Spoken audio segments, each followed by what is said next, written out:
Ladies and gentlemen, welcome to Xenogears. In many ways, my reviews over the past year have been building up to two games.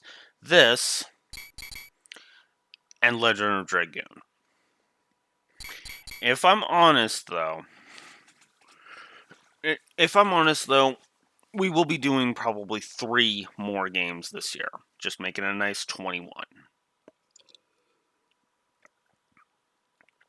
Because then, hey, we can have one be the gold, this shimmering golden turd. Although if I really wanted to do it like that, I'd have to do 22, but you get my point. Also, yes, I intend to basically see how all of the games that I've reviewed this year hold up to scrutiny. Because God knows RE2 didn't hold up to scrutiny as well as I thought. I mean, Rondo of Blood beat it, for God's sakes. That's funny to me, if I'm honest. But yeah, no, Xenogears. Okay, so let's address the elephant in the room. This is one of 2 games that I have said I will never watch the Lore Runner stream. Xenogears is the one. God knows I went back on my word on Legend of Dragoon, so we'll see if I hold up to that. But no, the 2 that I am absolutely just going to be like, no, I'm not watching him play those, is Xenogears and Chrono Cross. Now, Chrono Cross we're not doing because there's a remaster I still have to buy, and obviously I can't afford to buy it right now. How, we will see. But regardless of any of that, the biggest thing about Xenogears is the whole idea. Xenogears is kind of a love it or hate it kind of game, and there have been several over the years. FF8 actually, FF8 is one such game. FF8 is a good game. I'm in the camp that says FF8 is a good game. But with Xenogears, it's very much a love it or hate it kind of a game. Huh. But anyways, yeah, Xenogears is a very love it or hate it kind of a game. Because there's some people that love it and some people that, once they know the translation issues, and there are many, yeah, it kind of, all they see are the translation issues. Now, I, for the most part, am going to be ignoring the translation issues. So, I will just be focused, when I give a localization negative, it's mostly, okay, did they make it so that I could understand the story? Just based on the English version and the English dialogue. Which is funny because, well, some people will give, that look into it will give, say, FF7 flack for having a bad localization, and FF8 for that matter. To be honest with you, a lot of times it doesn't bug me unless it's like redonkulously egregious, which is funny because actually I've thought Legend of Dragoon had a kind of a meh translation, but turns out no.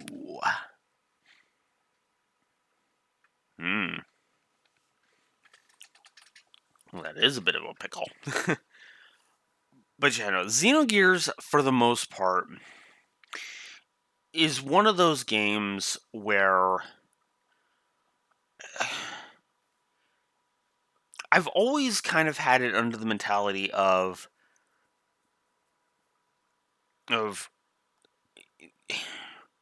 that it's a good game, because I have played it, and it now, admittedly, it's been a few years since I've played it, but at the same time, it's like, I enjoy Xenogears for what it is. I enjoy a lot of aspects of it. And, to watch somebody sit there and bash it for however many hours kinda hurts.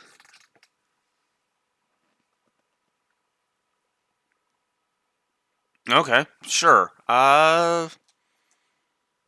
Two. We'll go two.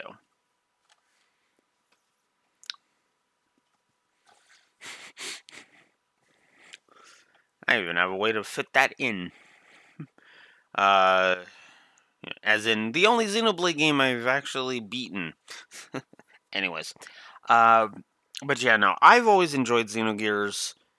We'll see how it holds up to scrutiny, especially the second disc, aka the we ran out of budget, so here's a billion walls of text.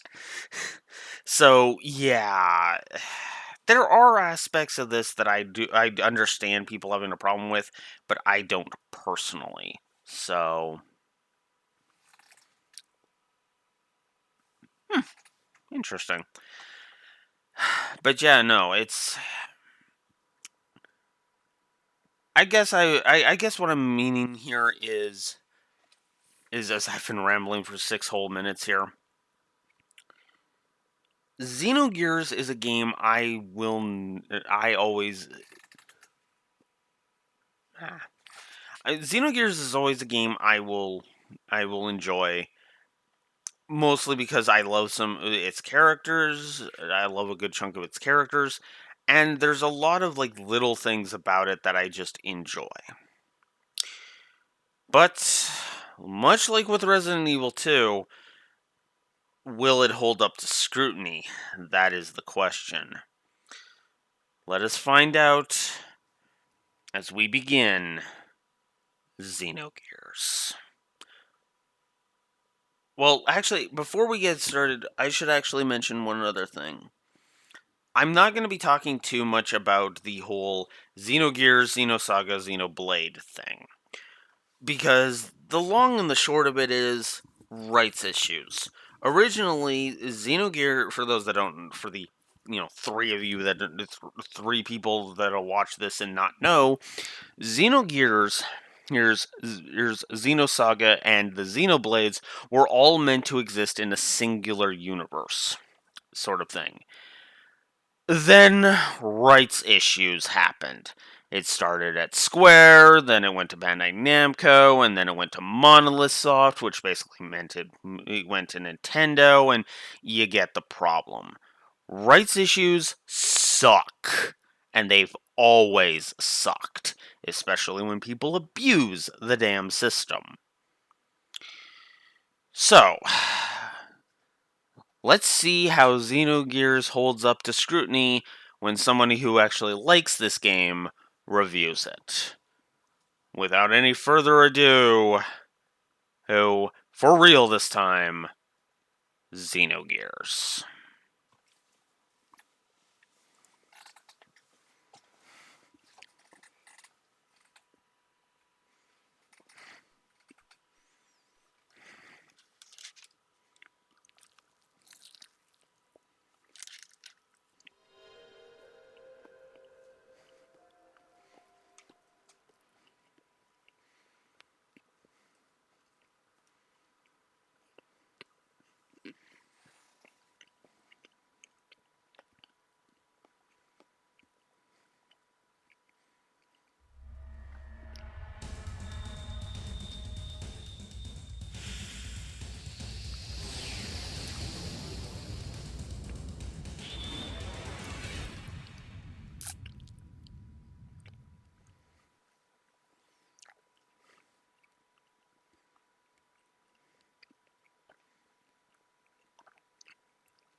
Now I just gotta remember, does that opening play on New Game? Let's see.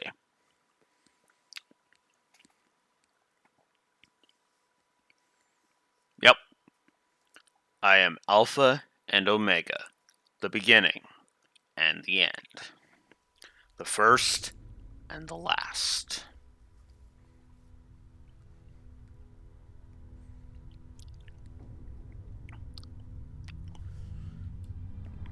Be ready for quite a few anime cutscenes, by the way.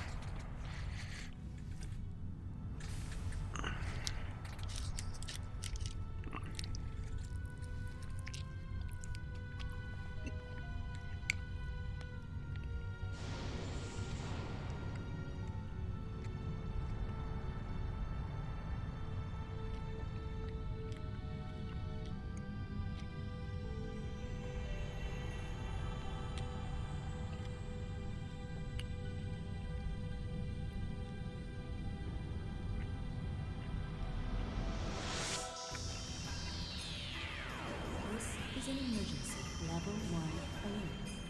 Omega-1 restarting. Alpha-1 genome restructuring.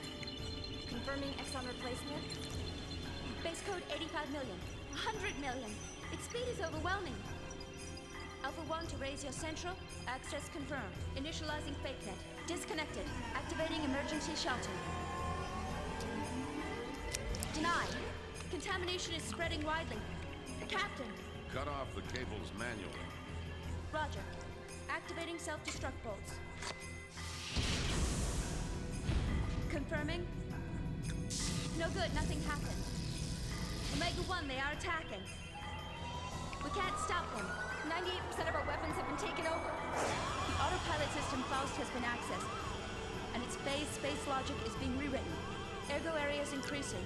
An internal plane is forming. Switching to space displacement mode. Alpha-1, confirming transfer of coordinate codes. Coordinates input, coordinate NX128, EZ061, the main planet. Damn. So they're planning on attacking. Engine room. Activate the emergency sealing system. Engine room. Engine.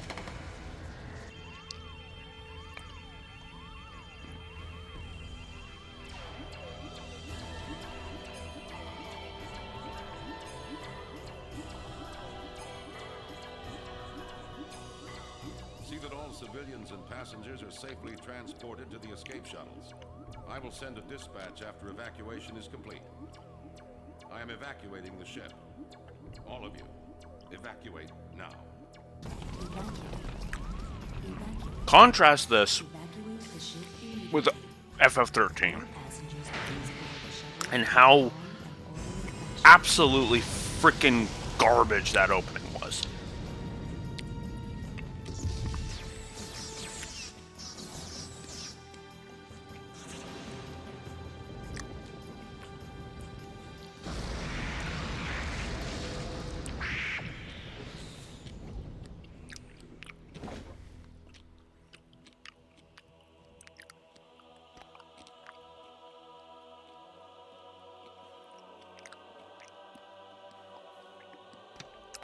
In these 5 minutes,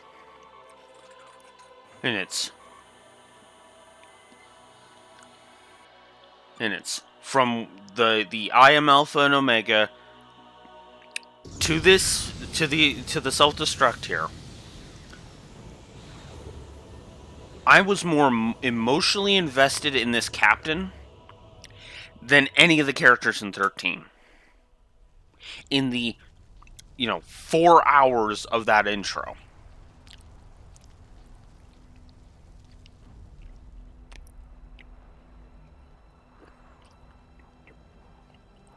She'll be important later. This naked chick is going to be important later, by the way. But no, I was more invested in in this captain, in this ship blowing up, than I ever was in anything from FF13.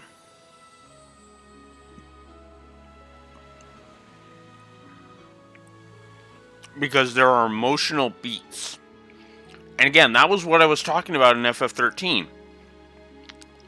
They were throwing terms around, right? Coordinates, Alpha 1 alert, all of that shit. But the music and the tension and even the voice acting was all on board to make it so that we understood the music, the tension, all of that, the music, the voice acting, all of it combined so that we had the right amount of tension. In other words, there's the tension of going after the non-tension because of the music of going after the Borg in TNG, versus back in Season 3 when all Geordi was doing was poking at the furniture and spouting dry nonsense. And yet, the Geordi poking at the furniture and spouting dry nonsense was more tense because of the music impacting, right? You know, we don't care about what's actually being said. All we know is tense situation, and there is little bits of on the nose dialogue, admittedly. Like, damn, so they're planning on attacking. But even then, that more builds to the intrigue rather than any of that. So, come on. Why is it that my pen never wants to work when I need it to?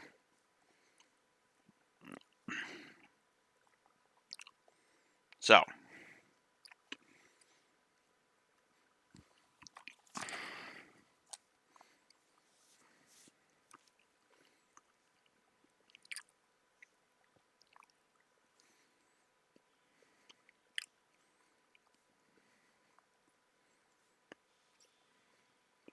right off the bat, plus the story for that scene.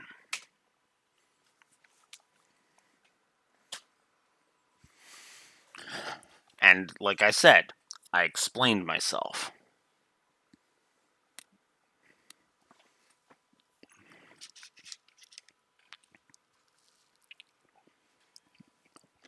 So, the continent of Ignas, that's in the northern hemisphere of our world. On this, the largest continent, a war has been raging between two countries for hundreds of years.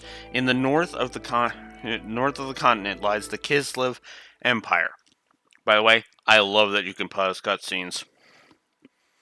It sounds so stupid, but being able to pause a cutscene and not have it obscure the text too much. Look at the pause. Look at on this first paragraph here. All it's obscuring is of the in the one sentence. That's good stuff. It's a nice touch. Anyways, in the north of the continent lies the Kislev Empire. In the south lies the Kingdom of Ave. Hey, the war has gone on for so long that the people have forgotten the cause, knowing only the pointless cycle of hostility and tragedy.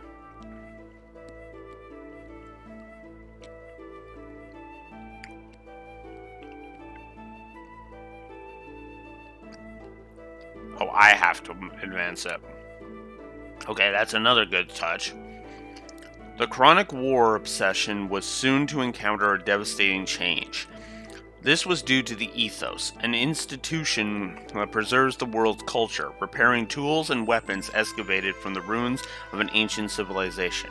At once, both countries excavated these ruins and had the ethos repair the discoveries in order to increase their military power.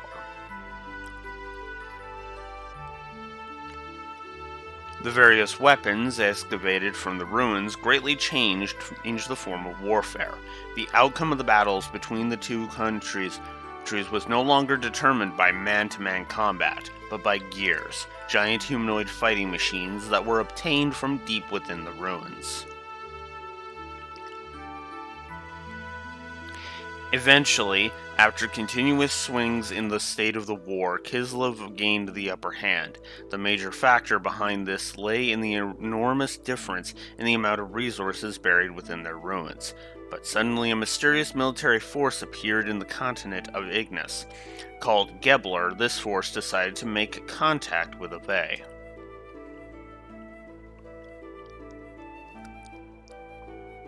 With the assistance of the Gebler military force, Ave was able to recover from being hopelessly outnumbered to being back on even standing with Kislev. Then, taking further advantage of its newly gained momentum, Ave started to capture one territory after another from Kislev, showing no indication of slowing down in their invasion campaign.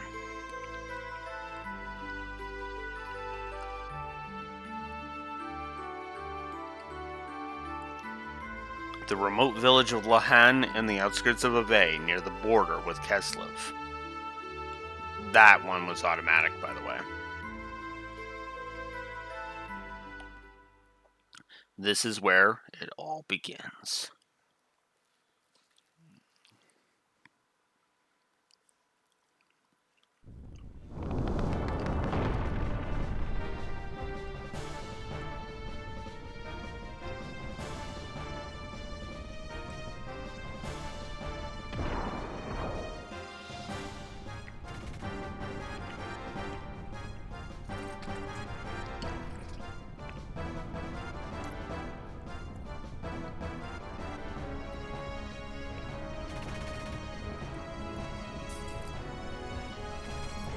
a sec here.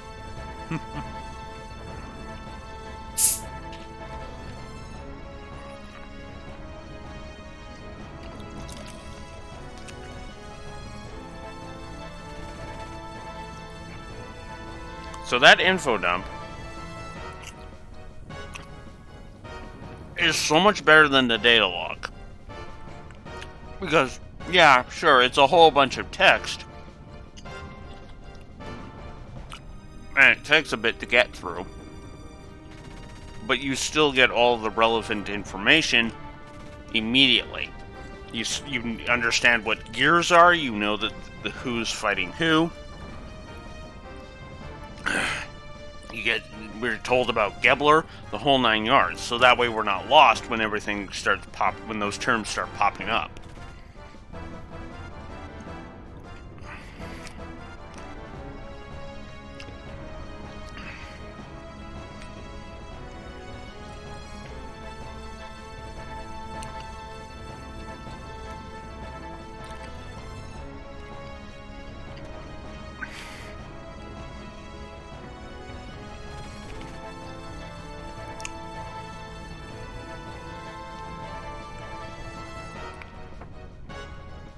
Come on.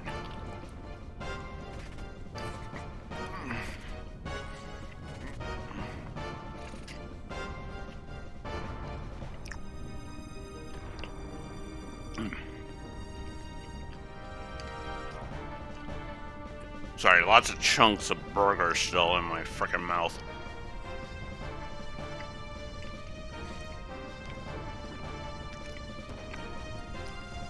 Alright, there we go. Damn you.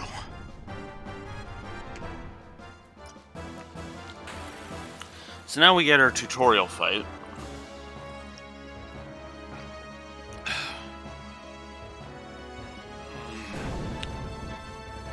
Sort of. Oh wait, no, this is a cutscene. Never mind. Yeah!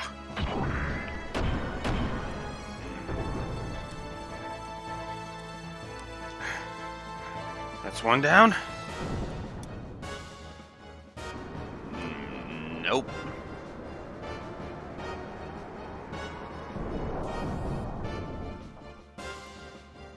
What on earth are you? No matter how often I knock you down, you still get up. Vay, stop! You must not fight here.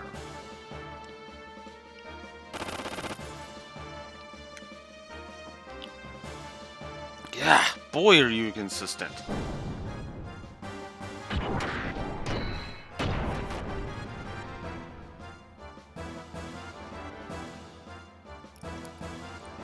Damn it. How come? Why did it have to come to this? Sorry, I thought that was the tutorial fight. That's later. So that's good, actually.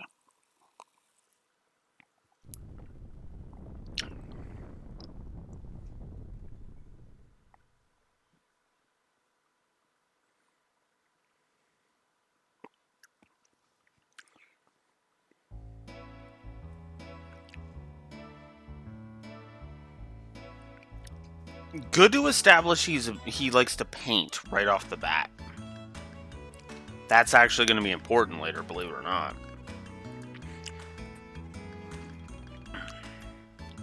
In fact, I'm going to give a visual storytelling perspective. Visual storytelling plus.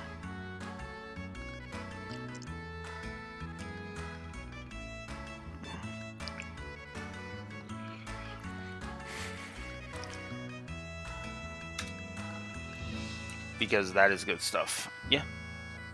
Oh.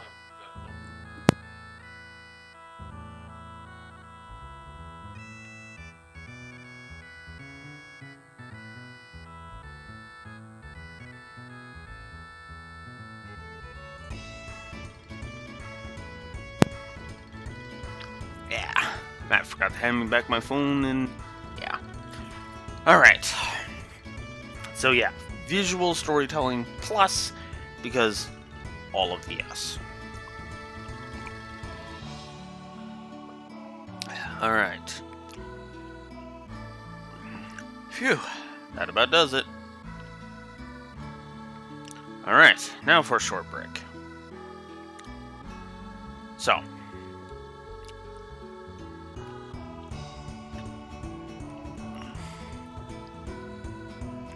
I'm tempted to give a Doodads plus, too. Just because there is some visual storytelling going on here. I actually really enjoy...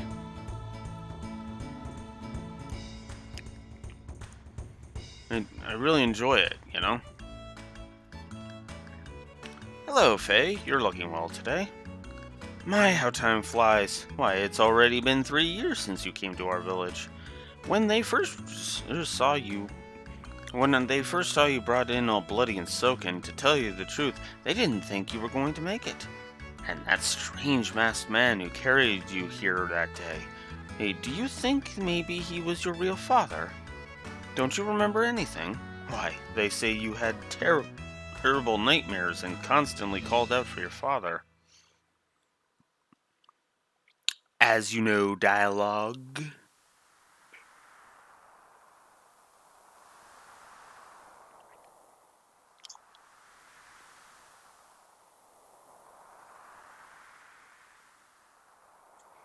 Who is it? Who are you? What? You want me to look after this boy?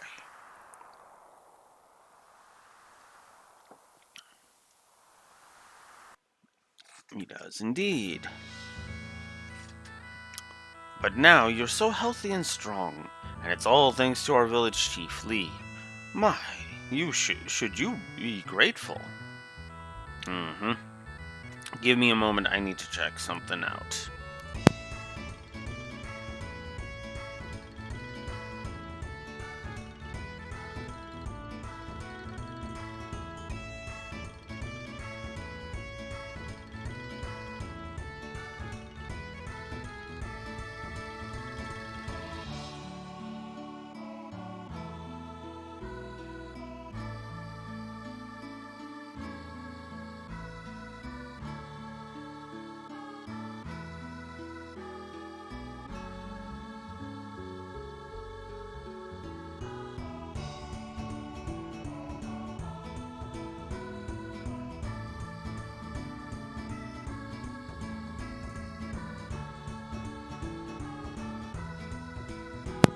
Well, there's definitive proof that it was a scam call. UPS tracking for an order you didn't order.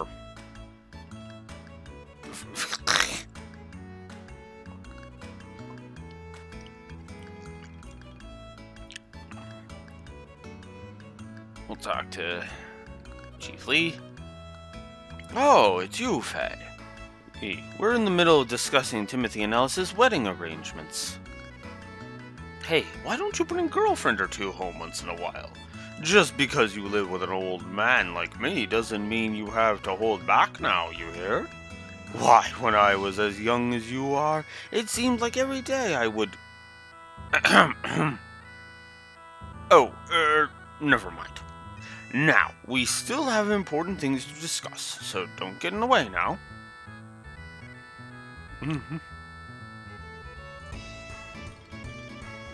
Yo, hey there, Faye. Hey, sorry for us all using your house like this, but we have to talk about the big day tomorrow with the village chief.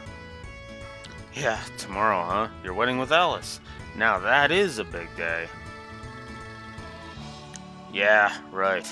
But it still hasn't hit me as reality, though. Hey, Timothy? I just want to thank you, both you and Alice. 3 years ago, I woke up in the village without a trace of my memory. I didn't know who I was, where I had been, or what I had been doing up until that day. I couldn't recall a single thing. Despite that, you and Alice sympathized with me and encouraged me to go on. If the two of you hadn't been there for me, I don't know what would have become of me. Timothy, from the bottom of my heart, I thank you. Now you and Alice had better live happily ever after. Ha! Quit it, will ya? You don't have to go and get all mushy on me. Anyway, to me it feels like I've always been friends with you ever since we were kids. And we will go on being friends forever, right? Of course. Oh, that line is painful. Oh yeah, Faye, could you stop by and check on Alice? I still have stuff to discuss with my old man and the village chief, but I'm sure she'll be glad to have some company. Yeah, sure, I'll do that. Anyways, I'll see you later. Oh, and I'm really looking forward to the ceremony tomorrow.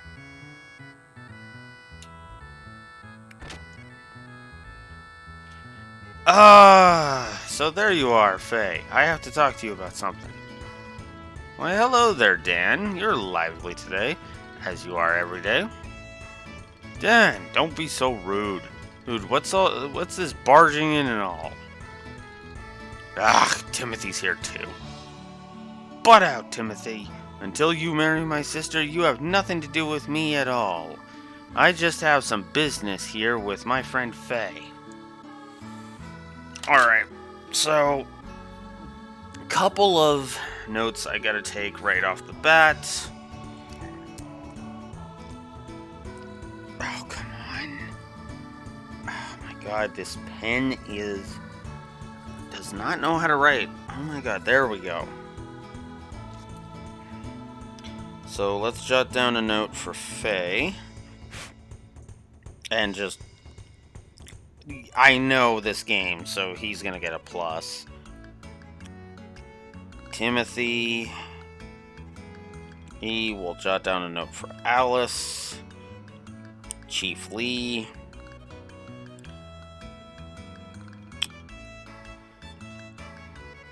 And Dan, who is a story negative.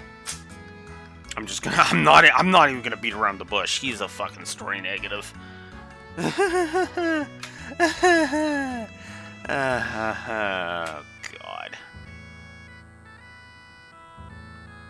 Nice. So, I need to explain, and I have to explain why Dan is a negative.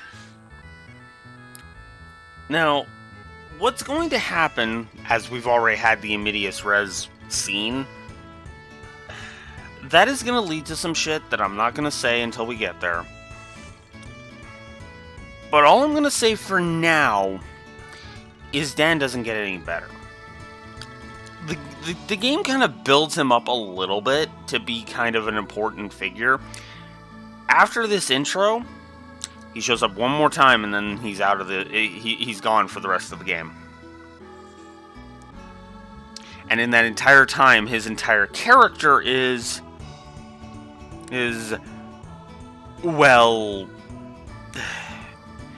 his entire characterization is betrayal. Because he feels betrayed, which, okay, but does that have to be your entire fucking characterization? Never mind the shit that he's about to pull here, but, or try to pull here, get Faye to pull here, but I digress. I really don't like Dan. Dan is awful.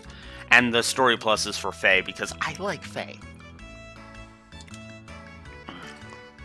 So anyway, Faye, I have something to talk to you about later. What is it, Dan? It sounds serious. Yeah, that's why I can't talk about it here.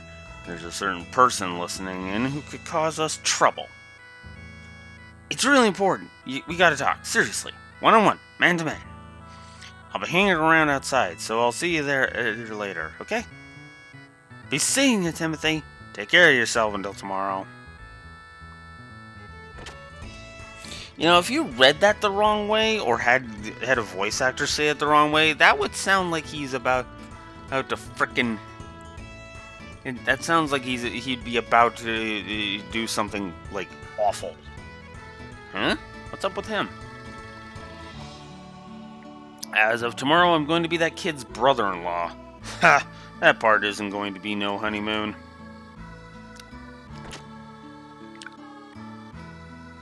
You have 93 releases left. Huh. Alright, so... I think I'm going to go ahead and find Dan first. Just get that little snots bullshit out of the way. Because, yeah, seriously. Alright, Dan. Oh, good, Faye. You ready to talk? As you know. Okay, I admit I'm more poking fun at the as you know dialogue rather than getting really upset about it. So, no, for the record, it's not going to be... Oops, sorry. For the record, no, I'm not going to get... I'm not going to be giving it a negative, but yeah.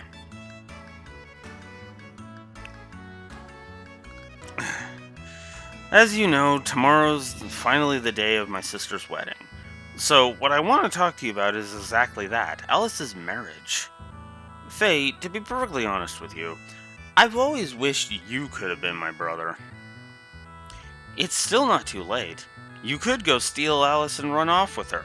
If you need me to help, I'd be glad to.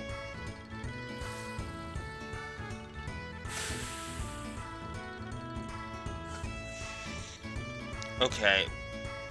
Dan...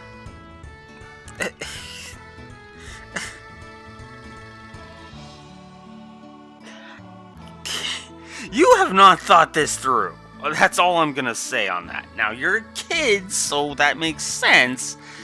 But come on, man! It may be odd for me to say this, but my sister's beautiful and a good cook. And this is just between you and me, but she's well endowed, too. Oh my fucking god, Dan. Did you really just talk about your sister's boobs?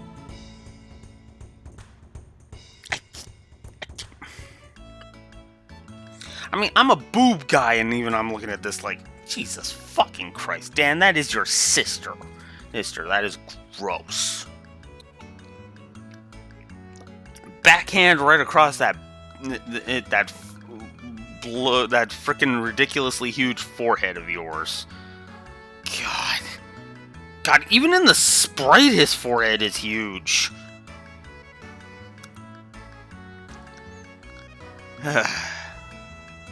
So, come on, go for it. You're out of your goddamn mind, dude. Hey, what are you talking about, Dan? Timothy and Alice are both my best friends. You know I can't do that. Yeah, I know that. Well, if you're gonna be like that... But, if you change your mind, come and talk to me.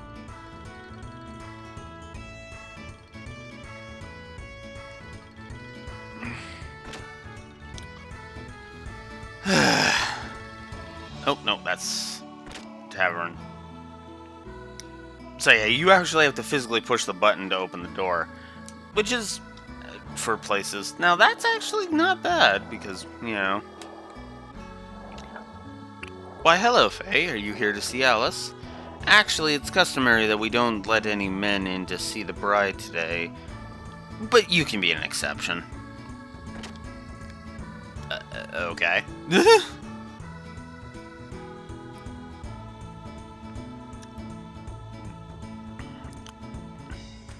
Hello, Alice. Is that your wedding dress? Oh? Faye, you startled me. Yes, it is. I just finished it. It took more work than I expected. You did a great job there. It'll look wonderful on you, Alice. Congratulations. Thank you.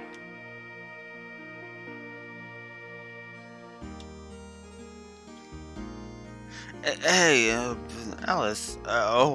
Faye. What is it? Oh, nothing. I see. Oh yes, that's right. Faye, have you seen Dan? Yeah, he's outside, bragging as always. Ugh, that kid. I just told him that I had an errand for him to run. Oh yeah? What kind of errand? It's for my wedding ceremony tomorrow. I was hoping he could borrow a camera and some lights from Dr. Yuzuki up on the mountain peak. If that's all it is, I'll be glad to do it for you. Could you? Oh, but I couldn't possibly. Don't worry, it's no problem. Anyway, it doesn't exactly make me feel comfortable having Dan handle such delicate instruments. Good on you, Faye. Hey, because that kid probably couldn't handle camera equipment even to save his life. At least not delicately without breaking it. What's more, I might have a chance to eat some of Yui's cooking if I go to the doc's place. That's my Faye. Well, I'll go there now and get them for you. Oh, Faye, wait. Is there something else you want me to get from Seaton? No, it's not that. Faye, have you ever thought about things this way? If you had only been born in this village, and if we had only known each other earlier on. Yeah, that's the other thing that bugs me about this. It's like, ouch, really? Oh, yeesh. Oh, it's nothing. I'm sorry. Well, I think I better get going now. Oh, okay. Be careful on that mountain path, and give my regards to Dr. Yuzuki.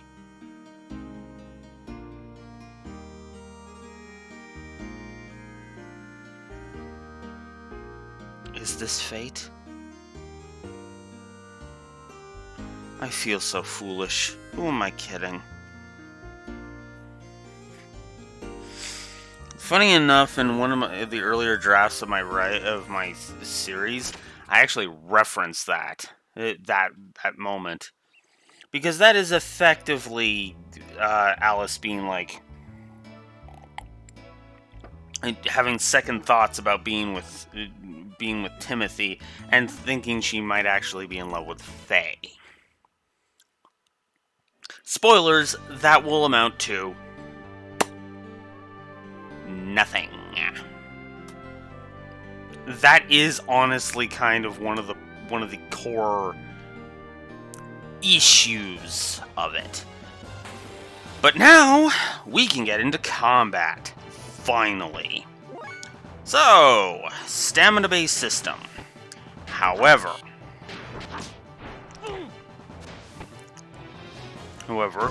so you have your light attacks, your heavy attacks, and your light, your medium, and your heavy attacks. Each of them cost a specific amount of points, and of course, the stronger the attack, the lower the hit rate is on them. Right there, I missed with my strong attack. And he blocked that one. Blocking is kind of random, admittedly, and it's kind of annoying. There we go. Ugh. Multiple mashes of the triangle button will actually yield you more air damage quicker, as, you know, the accuracy is much better on lighter attacks, obviously.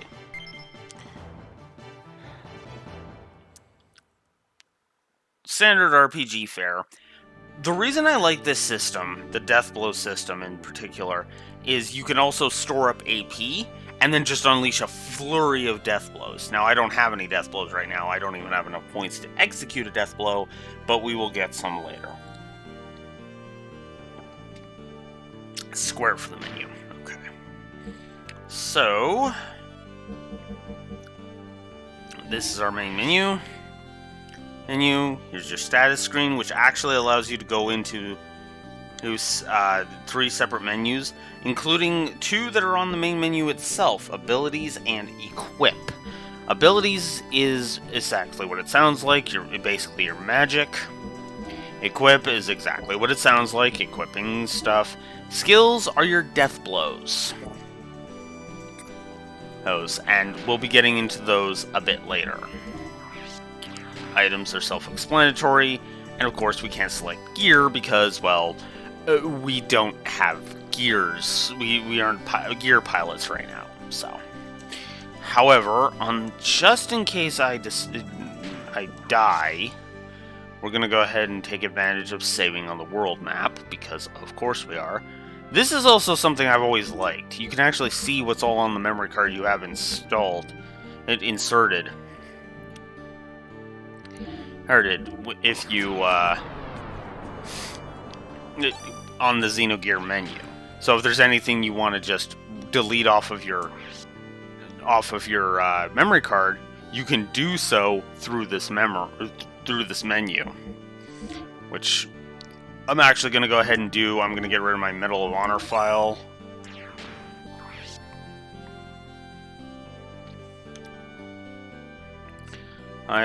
And I'm going to also get rid of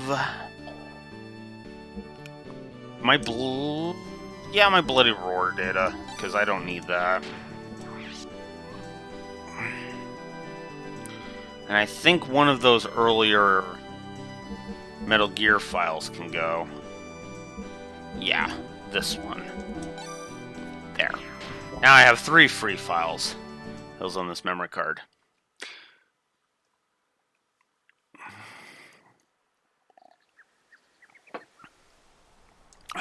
Also, that's 2 things I should jot down right off the bat, because I enjoy the core combat.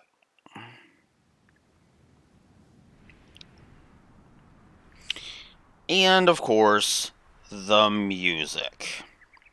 I know some people don't much care for the music and think it's better when it's remixed. But to be honest with you, I've always enjoyed the music of Xenogears. So, core combat and music pluses. There we go. Alright, so. Oh, and these are also save points. Okay. So, random encounters.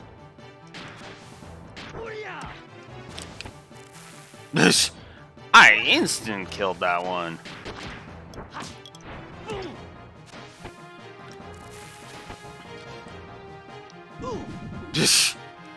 You absorbed HP, even though that means nothing because you're at full health.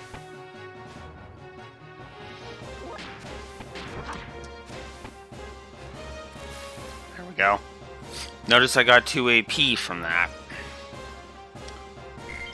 Ah, one more. Hub Jerky! Yeah, Trails wasn't the one to invent. Whoops. Wrong button. Trails wasn't the one to invent that. So the walking course, watch out for cliffs, and that way is the doctor's house, right after the bridge. Alright, let's go.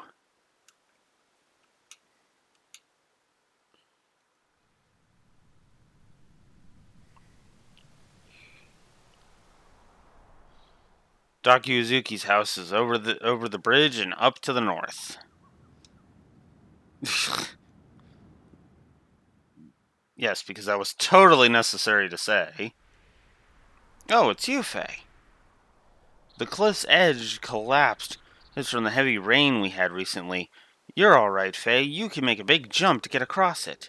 But I'm too scared. Heard. Now, this is where we have optional tutorials. What's a big jump? How could you forget? A big jump is done by pressing the triangle button while running with the circle button held down. Now, you can jump much further than with a regular jump. Faye, you never have any problems. It's not fair. So, yeah. I do like that. That's actually good. Don't know if we'll be giving a helpful NPCs positive, but who knows?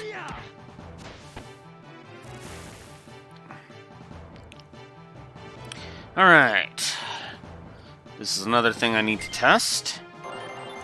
So now Faye is level 2. His HP goes up by 10. His EP goes up by 1.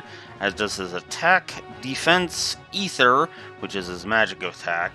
His ether defense, magic defense. And that's it. Alright.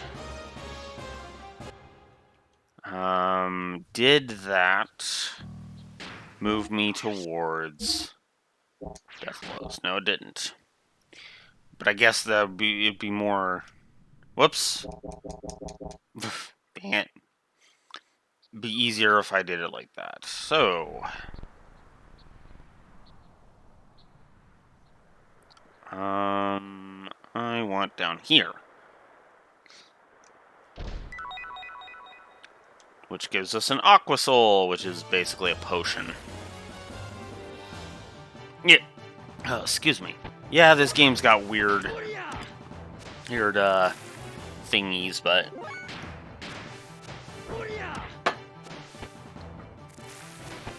wow.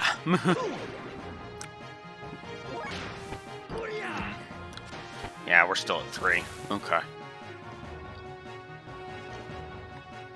Have to make some more progress.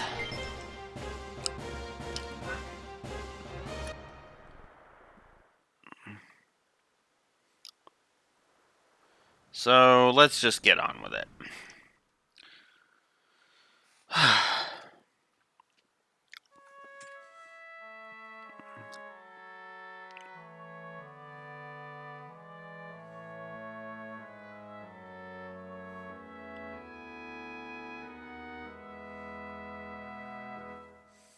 Nice little sweeping shot. I actually really like that you can rotate the camera. It's actually a cool idea.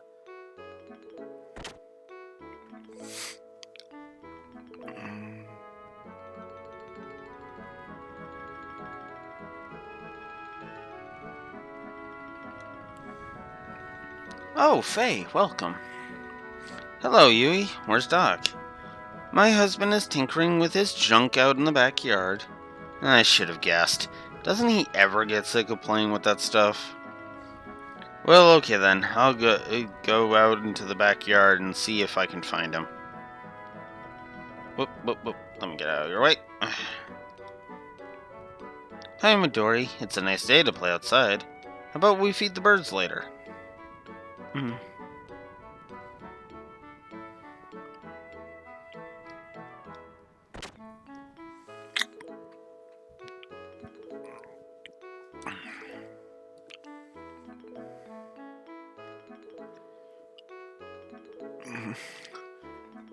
Where are you, Doc? Boof. Oh yeah, I guess I should make a flashing warning. In fact, you know what? Let's actually have that as a thing. Now that I'm thinking about it.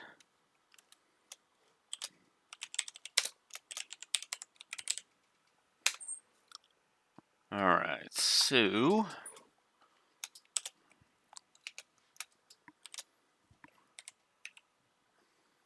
occasional flashing lights warning.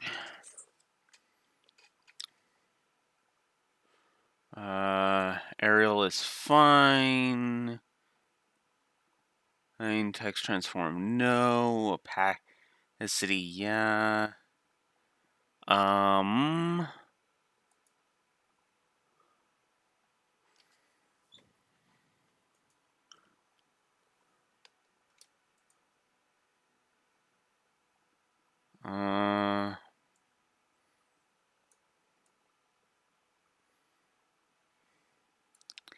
And where's the text size? Oh, right, I just have to manually adjust it. Okay, so give me a sec here. I just gotta adjust this here.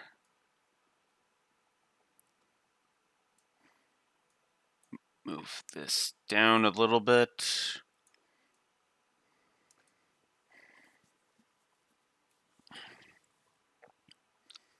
There. There we go. Yeah, that's flash right there. It kind of made me think of it, and I should have put it up earlier, so I apologize for that. But there we go. So because this game does have a lot of scenes with flashing lights. So I'm going to go ahead and just say occasional flashing white lights warning and just put that as a blanket right on the screen. Was that Doc? Oh, this is no good. Why do they use such inferior parts? This is why their intervention strat. Doc, so that's where you were.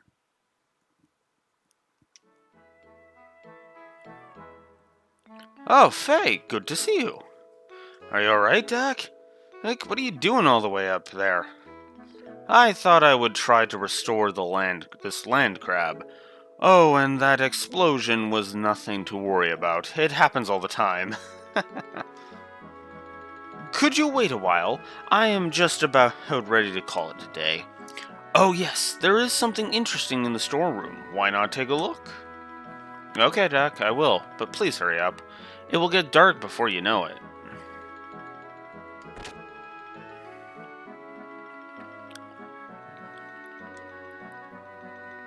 So this is what Doc was talking about.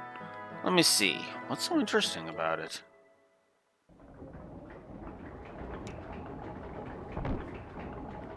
Whoa! It should be whoa, not wow.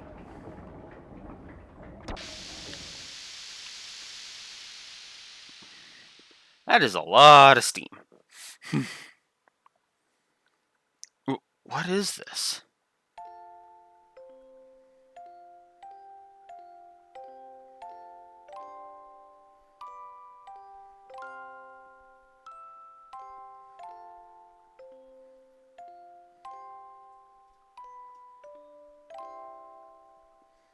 This music.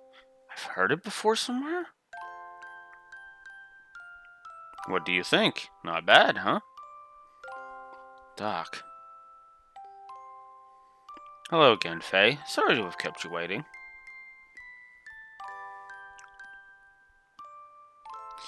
Music is a mysterious thing. Sometimes it makes people remember things they do not expect. Many thoughts, feelings, memories, things almost forgotten.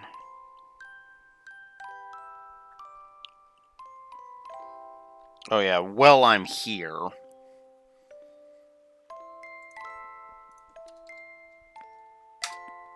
Bless you, Neko, as we give a +2 C10.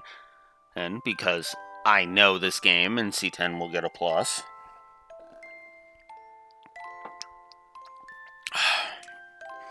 Regardless of whether the listener desires to remember them or not.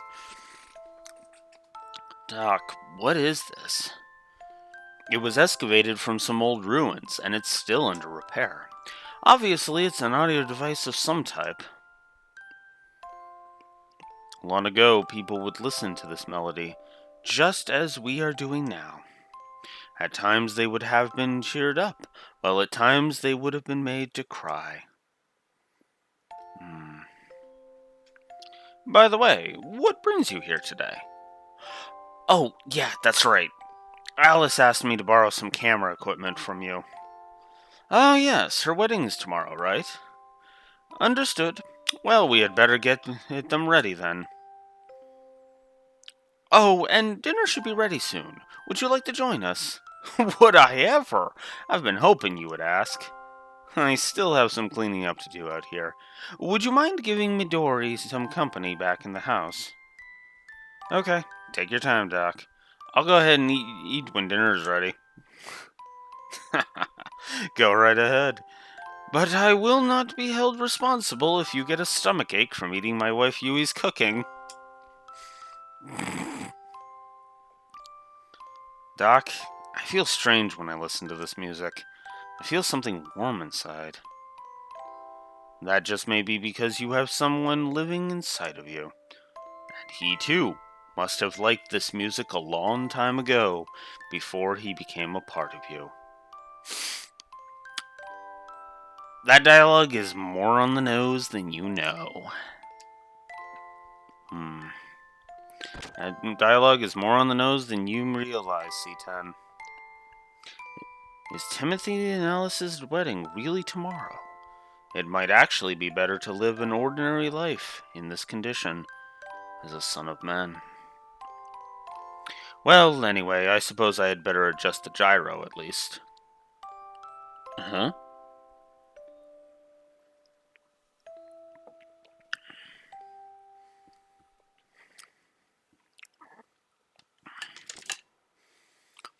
I know it's early, but there's another story plus I'm giving.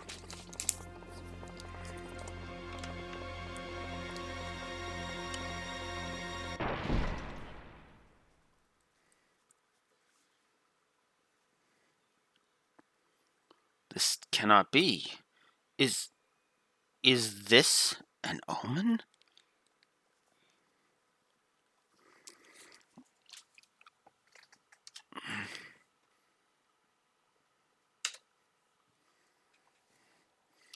Now what is going to happen?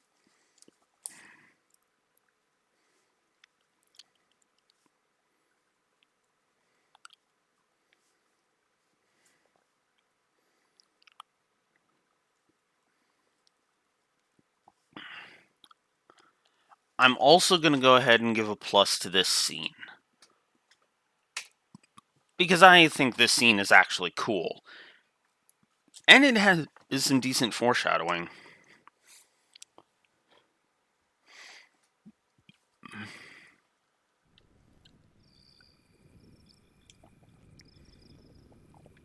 That was good.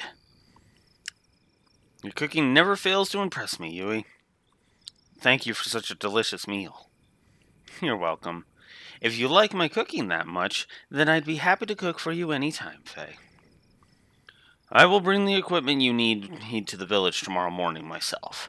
It does not exactly make me feel comfortable to have you handle such delicate instruments, I'm afraid. Where have I heard that line before? I love that. That is so good. That's alright by me. Well, see you tomorrow, Doc. Good night, Yui, Midori. Good night. We're looking forward to tomorrow's wedding.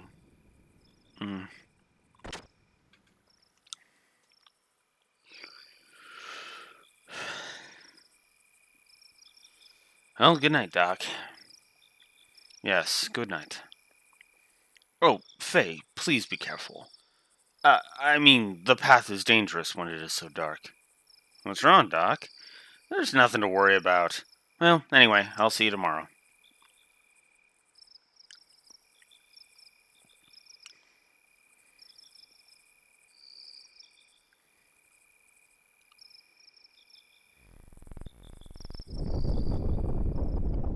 But then... What's that?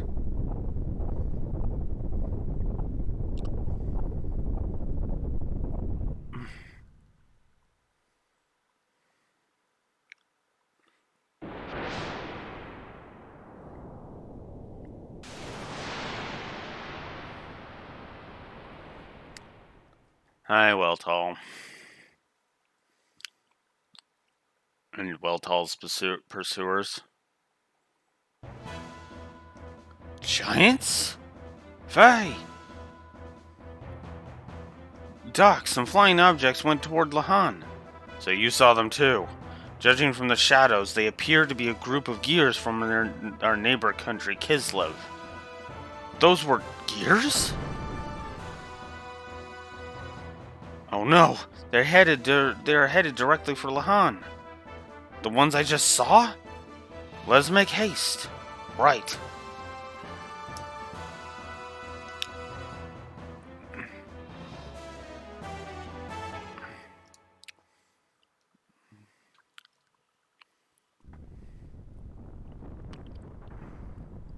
No! Lahan's!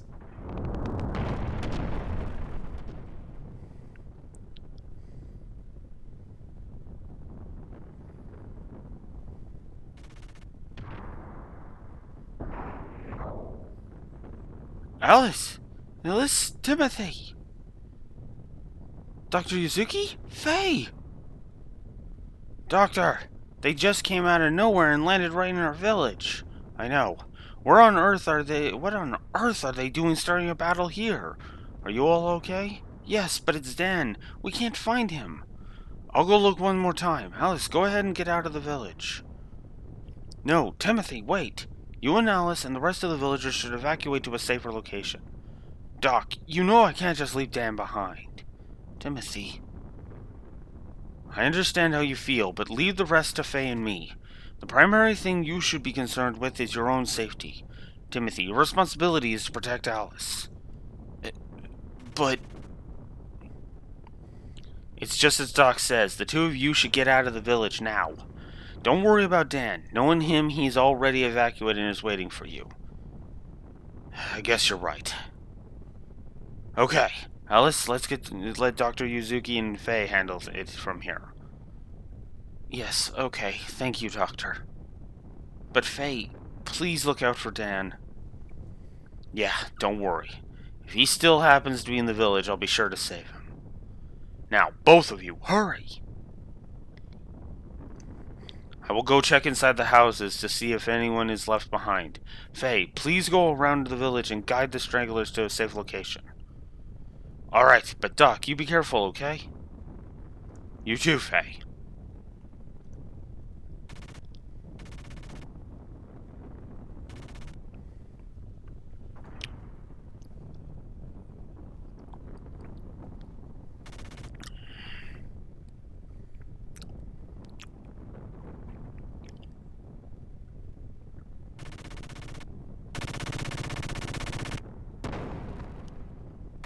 Whoa!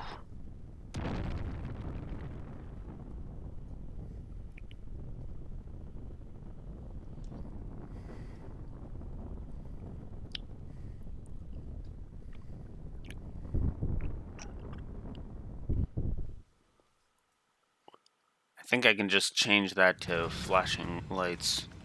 It's warning in general.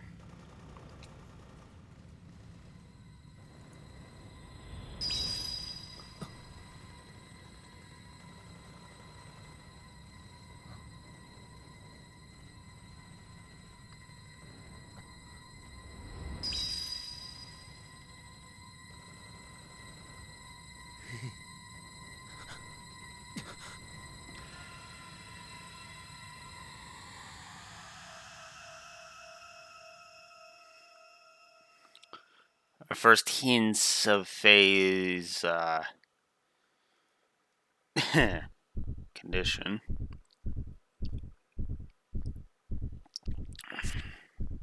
Of Faye getting drawn into the mid-gear. Huh? Faye? Wait, Faye!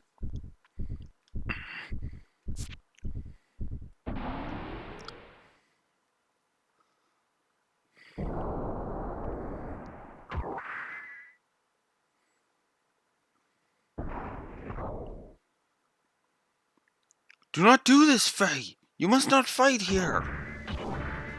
Faye! And thus now we've basically caught up with the flash forward.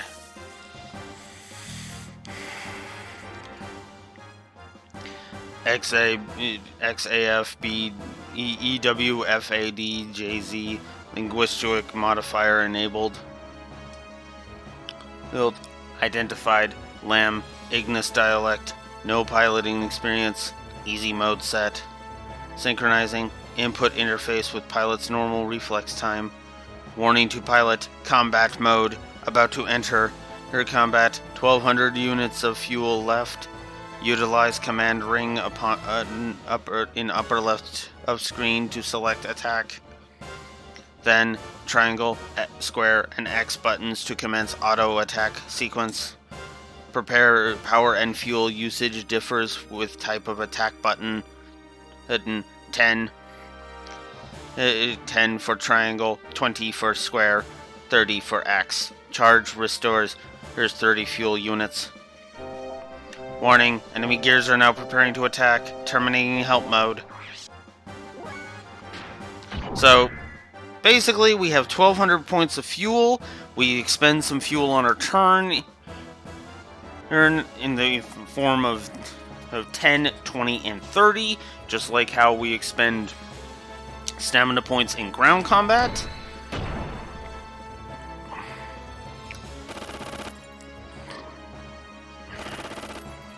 But it's also nice that we get the names of the enemies. We of course don't have any death blows, so we don't have any gear death blows right now. And just like with the ground attacks, the stronger the attack, the lower the hit rate is.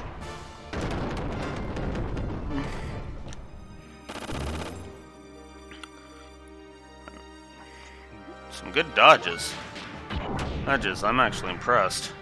It's annoying that he dodged, but anyways.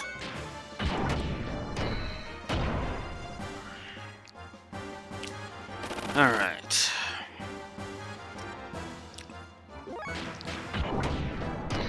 I imagine some people don't like the gear combat because some of the numbers get a little on the ridiculous side.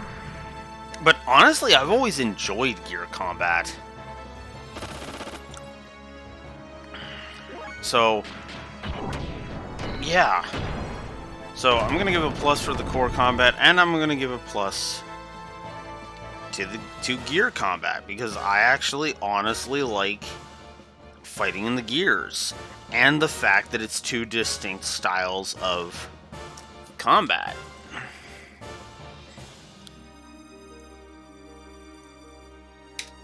So plus to that.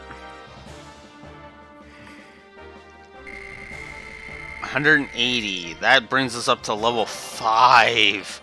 God damn.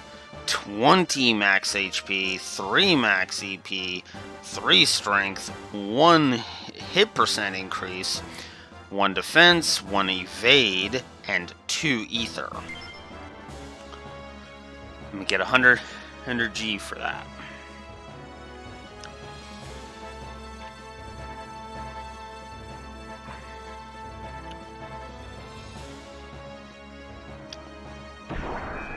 And here come the mechs that were giving Faye trouble in the opening.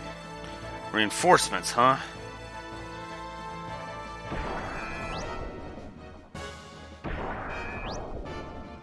Am I right, too? Damn it! How many of them are there?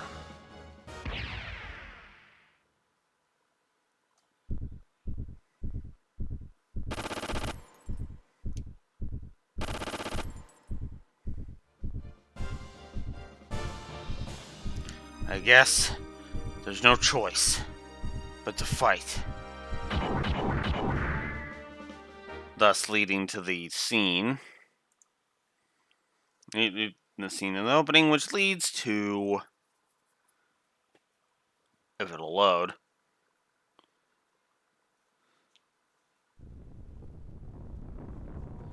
Oh, more scenes. And more flashing lights, unfortunately. Faye! The way you are fighting. Oh no, this is not good. If he awakens here... Doc! Dan? Are you alright? What on earth are you doing here? Do you not know how worried Alice and Timothy are? I'm sorry, Dr. Yuzuki. I got out of the village earlier, but I came back. I just couldn't bear to think of leaving my sister's wedding dress behind here. You returned to save your sister's wedding dress? You are such a sentimental little boy. Let us evacuate to a safer spot while Faye has their attention. It appears that they are after that gear Faye is in. What? Faye's inside that monster? Faye is bound by the dark, cruel destiny of God. Faye?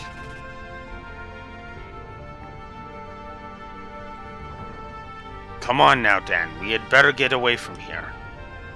Dan! I knew you were still in the village, Boy, am I glad you're okay. Huh?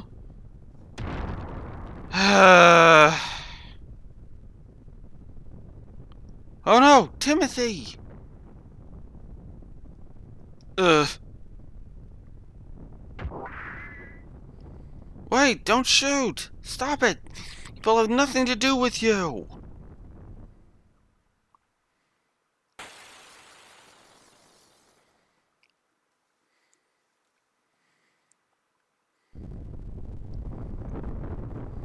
Timothy! Out of the way, you bastards!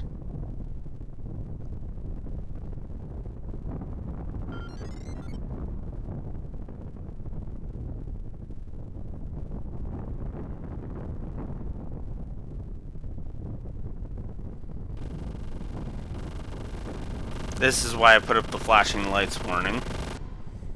Because this game has flashing lights all over the damn place.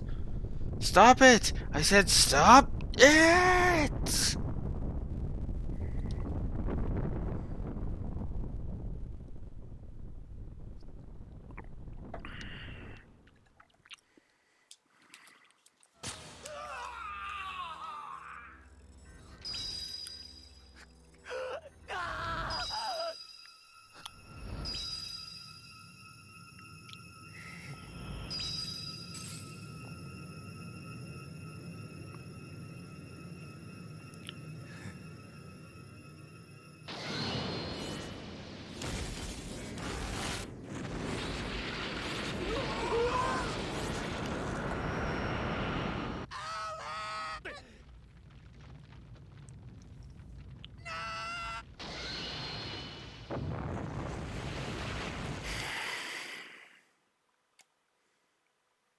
I admit I have always...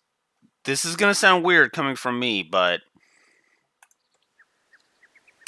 I have always hated that scene. Allow me to explain.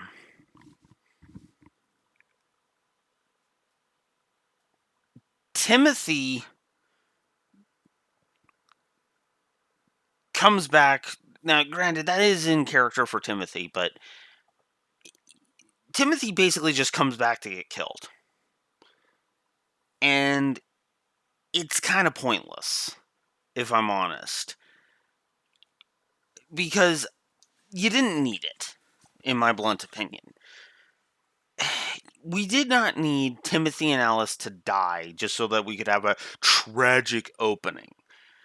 I always felt like this was one of the weakest elements of this intro, because again, it's trying to develop a twinge of tragedy so that Faye will be, cast out of the village because because it happened because of him. And I have always hated that trope.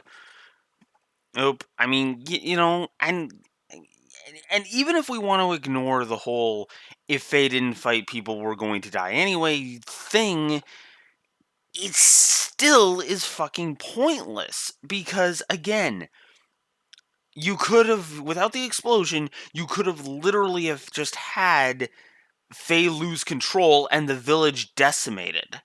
The people got out in time, but then have them still be scared because Faye he chose to get into Weltall, and then Weltall went berserk and just leveled everything. You didn't need Timothy getting shot. You didn't need Alice getting caught up in the explosion, which makes no fucking sense because Alice wasn't even a fucking part of that scene.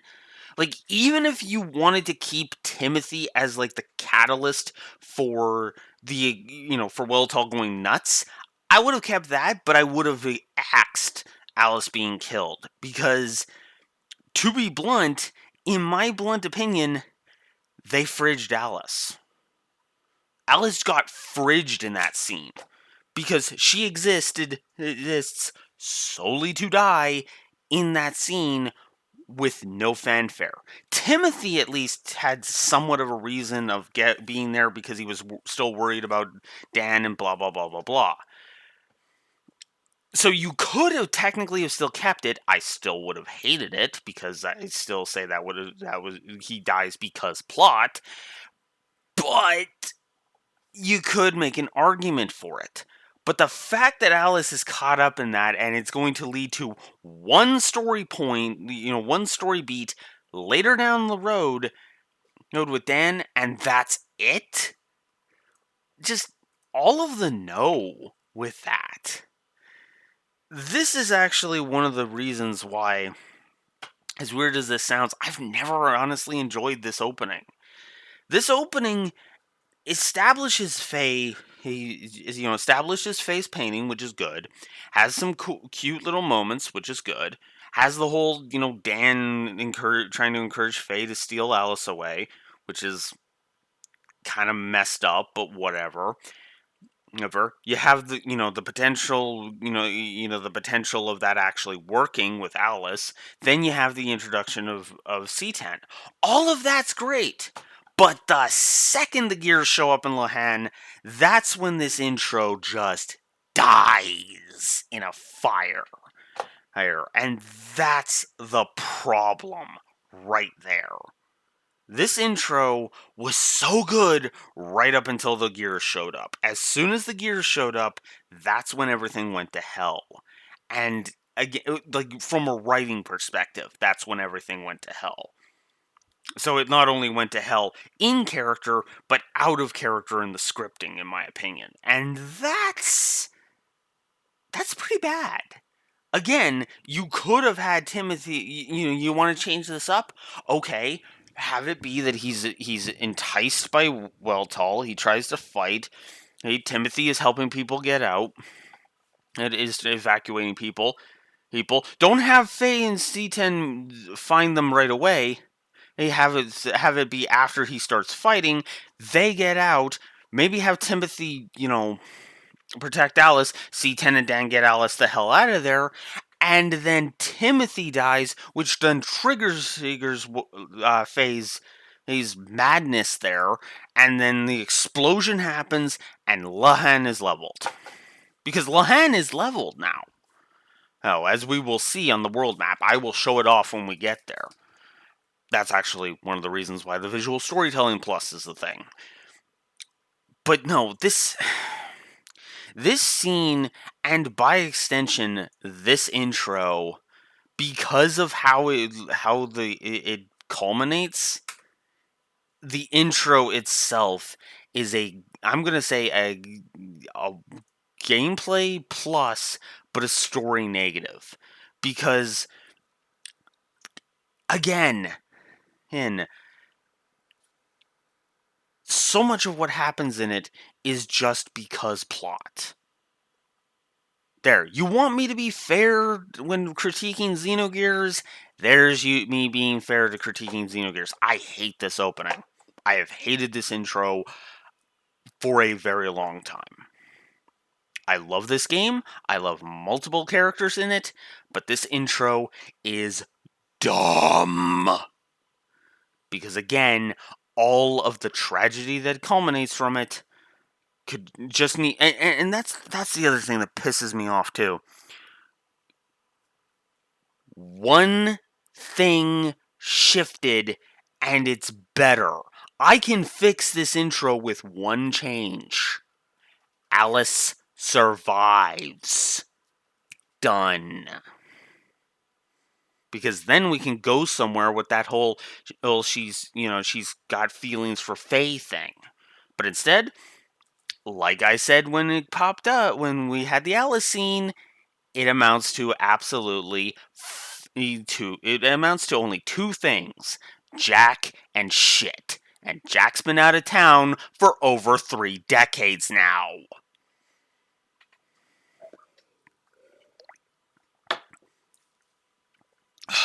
In fact, if you give me a moment, I will tell you exactly how long Jack's been out of town. Because yes, that is a movie reference.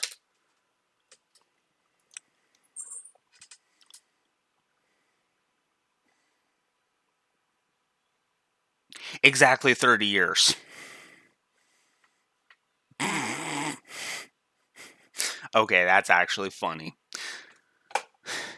Jack's been out of town for 3 fucking decades. Exactly.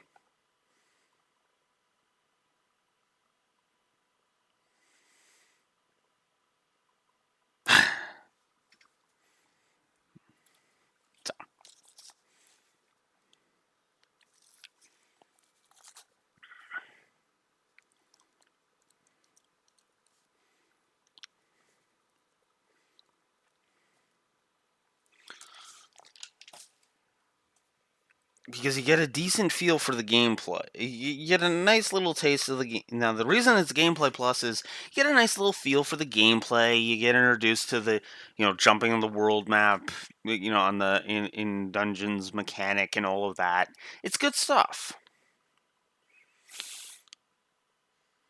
But yeah, no, the rest of it is just.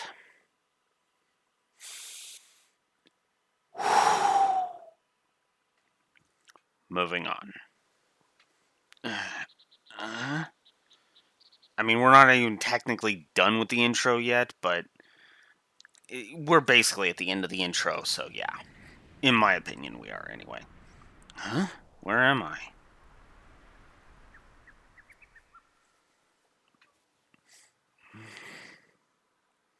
Doc. Oh, you have finally regained consciousness, Faye. Doc, what happened? Where's Chief Lee? Timothy? Alice, what did I... Oh yeah, that's the other thing too. Chief Lee's dead. What?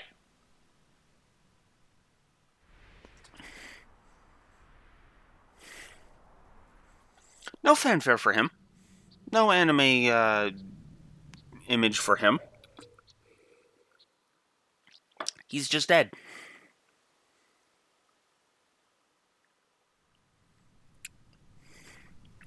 I hate it.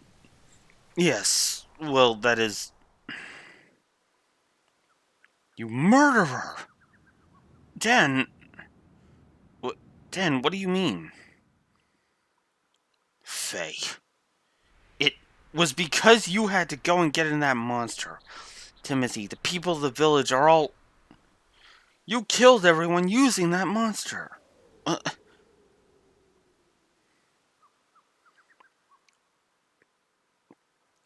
Why did you have to fight in the middle of the village?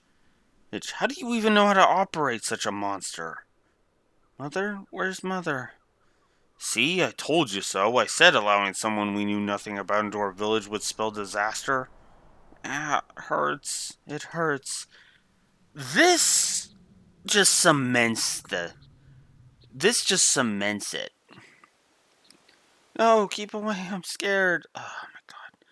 So now they're all fucking scared of him. Dan's calling us a freaking murderer, even though that was the gear going out of fucking control, and he knows that, as C10 is going to point out in a minute. I hate this intro. I really do. Like, two separate negatives for the intro. This is the worst intro I have ever reviewed, bar none. Even worse than... Weirdly enough, this is even worse than FF13, I think. Actually, I can flip that back, because, let's see. Let's actually count this properly.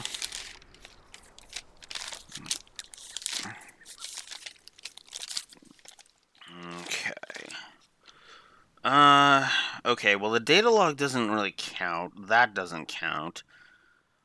I will count tutorials. But, let's see. Well, yeah, okay. So there's the negative there for Hope's mom, so that's one. Focus. I would say the intro culminates there.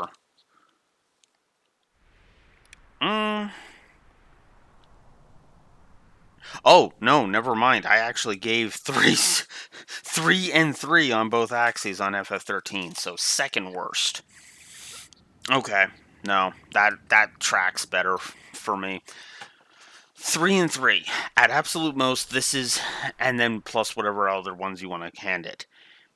And this one is just one story negative and one gameplay positive, so never mind.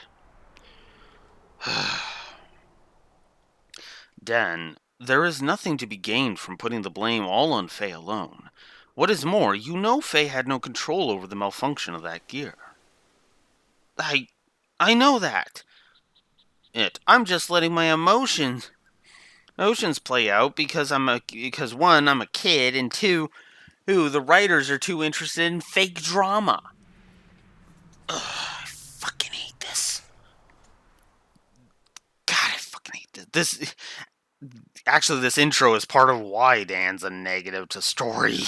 So technically, 3 story negatives. Ugh. And technically, FF13 is like 4 story negatives for its intro. But I hate you. Dan? It might be better if we left him by himself for a little while. He does not know what to do with his grief, his anger. And, Faye, it may be a good idea for you to leave this place. There is no guarantee that reinforcements from yesterday's units are not going to come. They will probably want to know what happened to their comrades. Also, if you stay here, I do not think the atmosphere is going to be very joyful, if you know what I mean. It is probably best for both you and all the other villagers here. I guess you're right. This disaster happened because I was here. But what am I supposed to do now? Yes, well, why not go through the Black Moon Forest and head for Ave? I am sure those soldiers from yesterday were not from Ave. If you can manage to get to the Ave side, they will not be able to track you down very easily. Okay, I understand, Doc. Well, anyway, please take care of the rest of things here, Doc. Of course. Well, do take care now.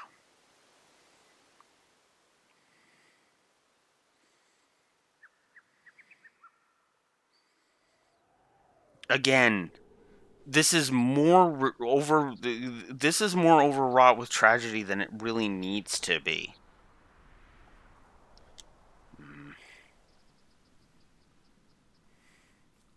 Because again, like I said, if you left the deaths at just Timothy and maybe Chief Lee, I'd be more okay with it. But no, we have to have like so many people of the village get caught up in the explosion. But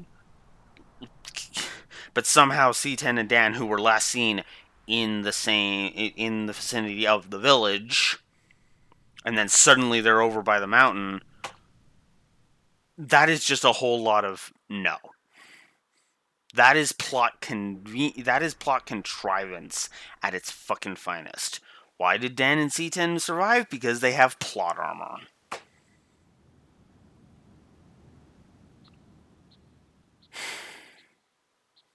Would be better, I think, if frickin', if it was Timothy and Dan that died, and then Alice, was lost in her grief. I think that would have been more impactful.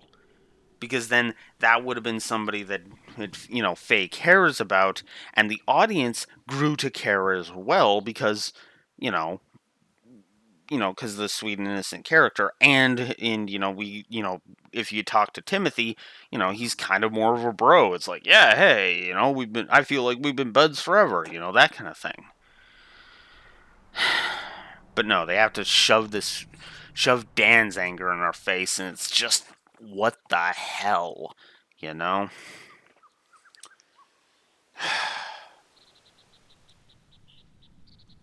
of course, we have to repeat the dialogue we just heard, like 6 text boxes ago.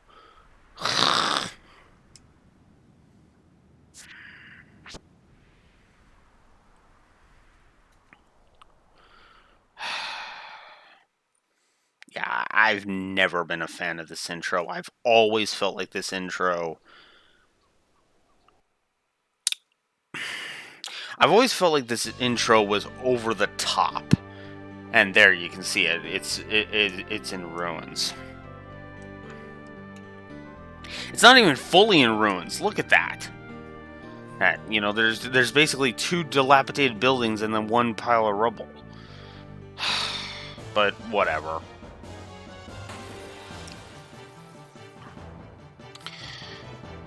I still hate this.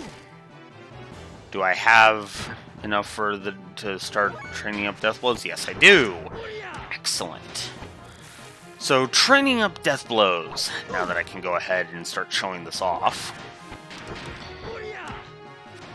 Doing the combo works you towards getting the death blow. Or at the very least, it helps. Now, here is... Okay, that's actually something we need to jot down. Our first gameplay negative. Because, the first two, actually. Because the info in game is really lacking, in my opinion. And I know this game, there will be some walkthrough-itis.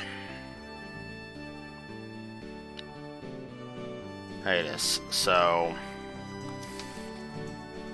And yes, that's me saying that.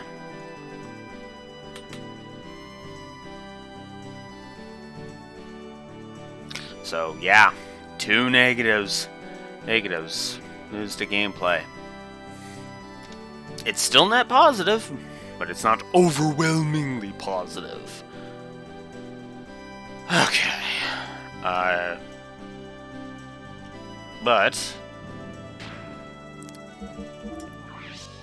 if we show off the skills, Reijin and Senretsu, who are now on there, I believe at 50% they will show up. And, yeah.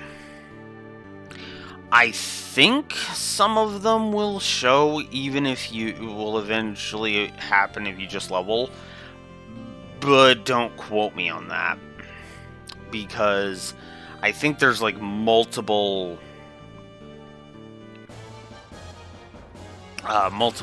things about that. Although I can look that up because duh.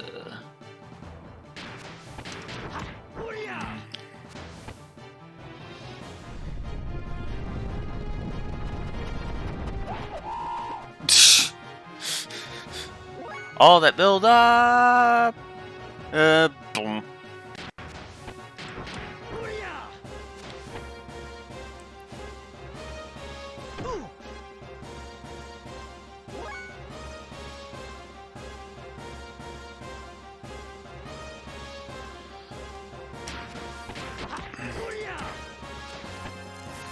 Don't mind me, I'm just slowly testing out my little hypothesis here. Okay, so we got fencing wear out of that. I don't know what that bird thing was doing with fencing wear, but meh. So fencing wear is a boost of 2 defense. Equipment is not going to really matter too much, as I feel like battles really do require more strategy than anything, but I digress. And yeah, if you'll forgive my indulgence, I'm going to be going ahead and just trying to get so I can show off the death blows. Those before I call it a day. Or, well... actually, no, I think I can keep going for another 2 hours. And then I'll call it a day. There we go.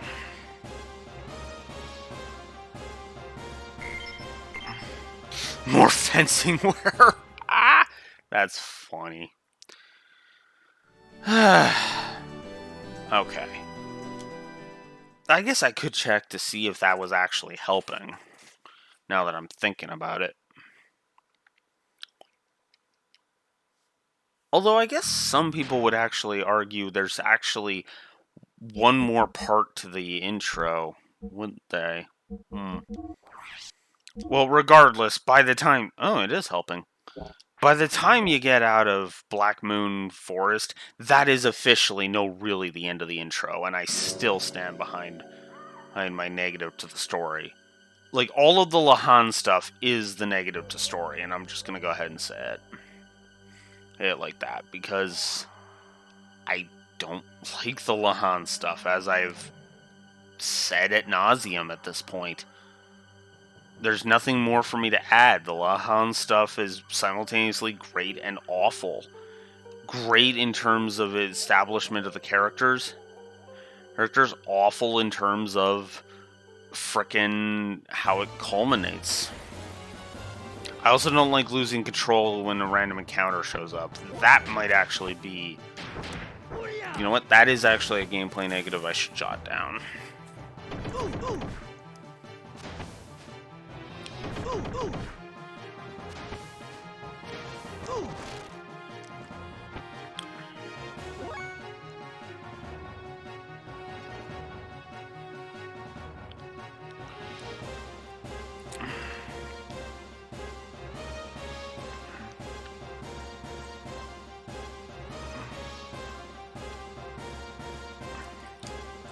So, gameplay negative for losing your momentum during encounter, when an encounter pops on you.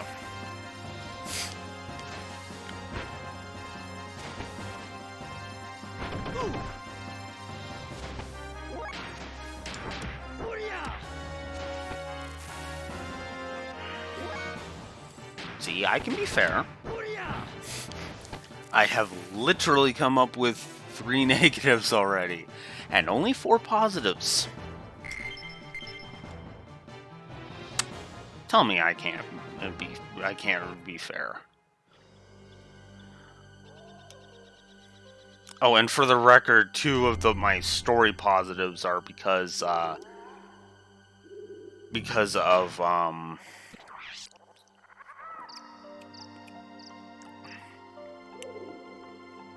words. 2 of my story positives are because of characters throughout the entire game. Like, those are like entire game positives and not just as for the intro. So there you go. Still sticking to my guns on that one though.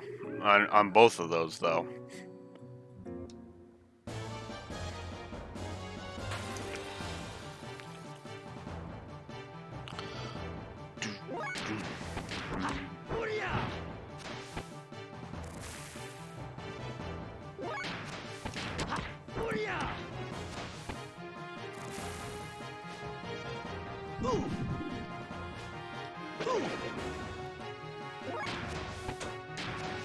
Ah, fuck.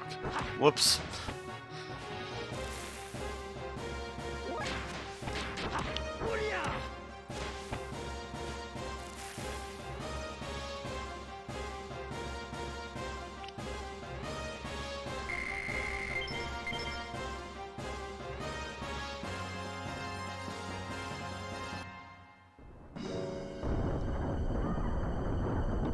Yep, there are some environmental hazards too that you gotta avoid.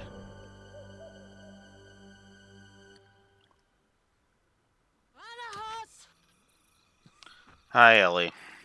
Katinayu tat badaintuna akva.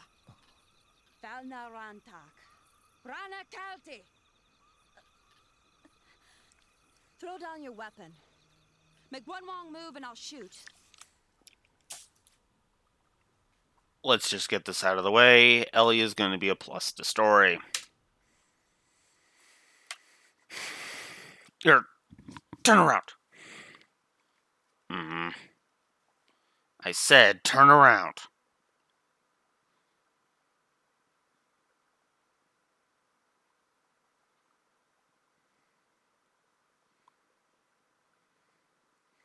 Are you shaking? Be quiet. Hey, I'm not Meryl. Sorry, bad joke. You don't seem to be one of Kislev's soldiers. Don't move! I have orders to kill any surface dwellers, lambs, I come in contact with. Clumsy exposition? It's part of my mission. It's nothing personal. I have a question for you. How do I get out of this forest? Are you lost? Just answer my question. How do I get out of here? Sorry, but I'm looking for the way out here too. Oh. How long are you just going to stand there like that? If you're going to shoot me, then hurry up and do it. What an odd thing to say. Don't you understand the situation you are in? I don't care about my situation. I'm just a guy whose life is worthless. There's no point in me living anyway. Okay. I'm gonna go ahead and just do this.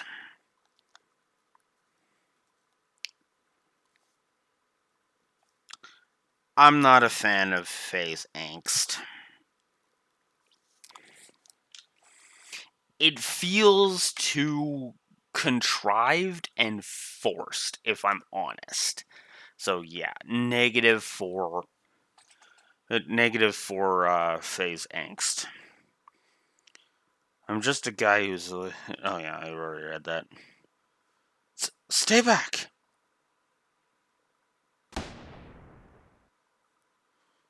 What are you aiming at? Here, shoot me here. Come on. Are are you mocking me?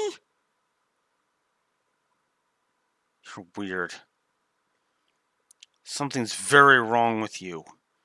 You should at least resist a little bit. Okay.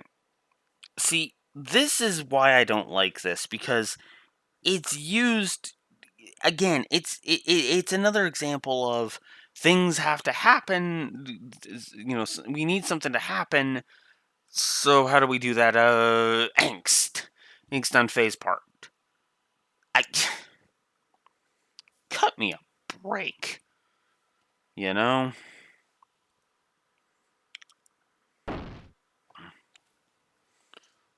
What's this? Who are you? Stop! Keep your hands off of Ellie!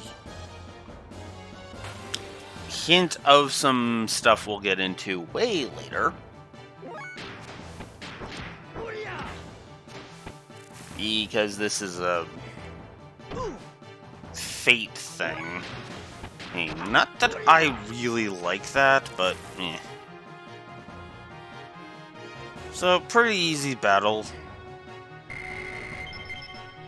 Zeta Soul. That is a good one. That is your Phoenix Downs, effectively. Are you alright? Hang in there. Oh, now you turn back into a concerned and amiable little Fae. Bloody hell. Good, you finally woke up. You didn't move for so long that I started to worry. How are you feeling? Do you still intend to kill me? Well, go right ahead and shoot me. But you'd better not do it while we're in this forest. Forest monsters hate loud noises, you know? Fine, don't talk to me if you don't want to. But it wouldn't kill you to thank me for tending your wounds. Thanks. But you shouldn't have helped me. Don't think it will save your life, though. It really doesn't change a thing. What are you so afraid of? I'm not afraid, I'm just being cautious. It's natural for me to be this cautious, considering I've met such a suspicious service-dwelling lamb. Don't you worry, I'm not going to do anything. Besides, you're much more suspicious than I am. Huh? So, what's your name? I won't give my name to a surface-dweller lamb. What's with you and this lamb thing? We're both lost in this forest, surrounded by dangerous monsters. Shouldn't we at least be cooperating with each other until we get out of here? Good. So what's your name? It's going to be hard for us to cooperate with one another without at least knowing each other's names. Anyway, my name is Fei Fan Wong. You can call me Fei. I'm Elaham. I'm Elahan, but my parents call me Ellie. Ellie, huh? Somehow I already knew that. Huh? Anyway, it's too dangerous to travel in these parts this late at night. Let's wait until daybreak before we continue looking for a way out of here, if that's okay with you. Guess we have no choice, do we? Okay then, Ellie. How about having something to eat?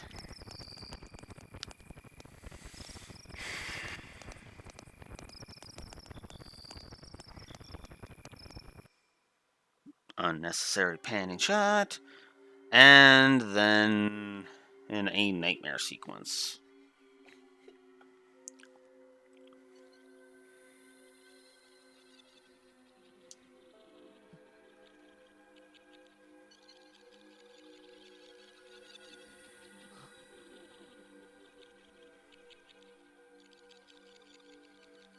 Wait! Hey! Don't leave me here! Wait!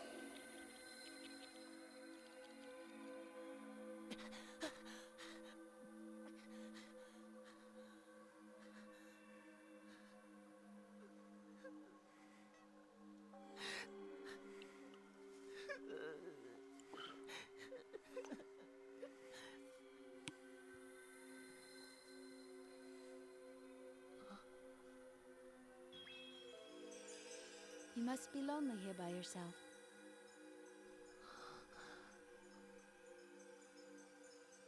Faye.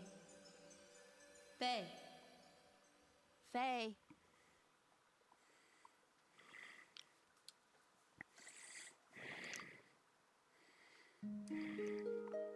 Faye? Are you awake? Alright, so now we have added another party member, Ellie. She starts at level 3, which is hilarious to me. She starts with no death blows. We're at 90 for that. I believe that means she's going to be starting with the 3-hit combo. Alright, so... I forget where I need to go. So of course I do. Oh! Signposts. I do like that. Path up. Watch for cliffs. Okay. Well, okay then. That way to Lahan Village, that way to Ave. Beware of landslides.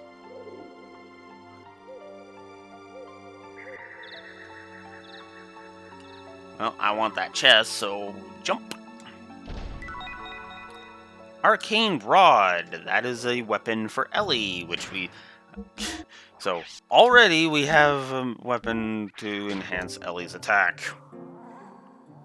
It's kind of funny, if I'm honest. Jump over here. I don't remember what that is, so... Let's get into a random encounter instead.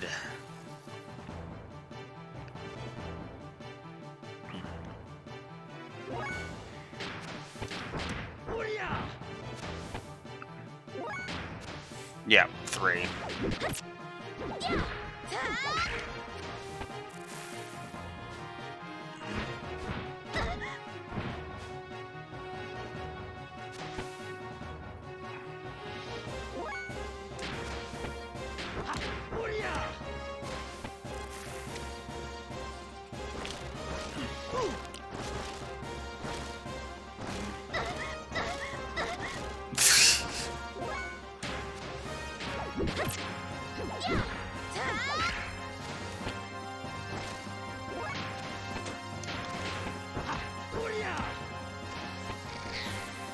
There we go.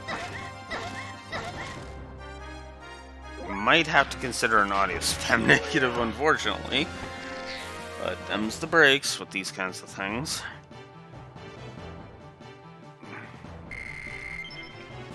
Yay! Ooh, Faye also leveled up.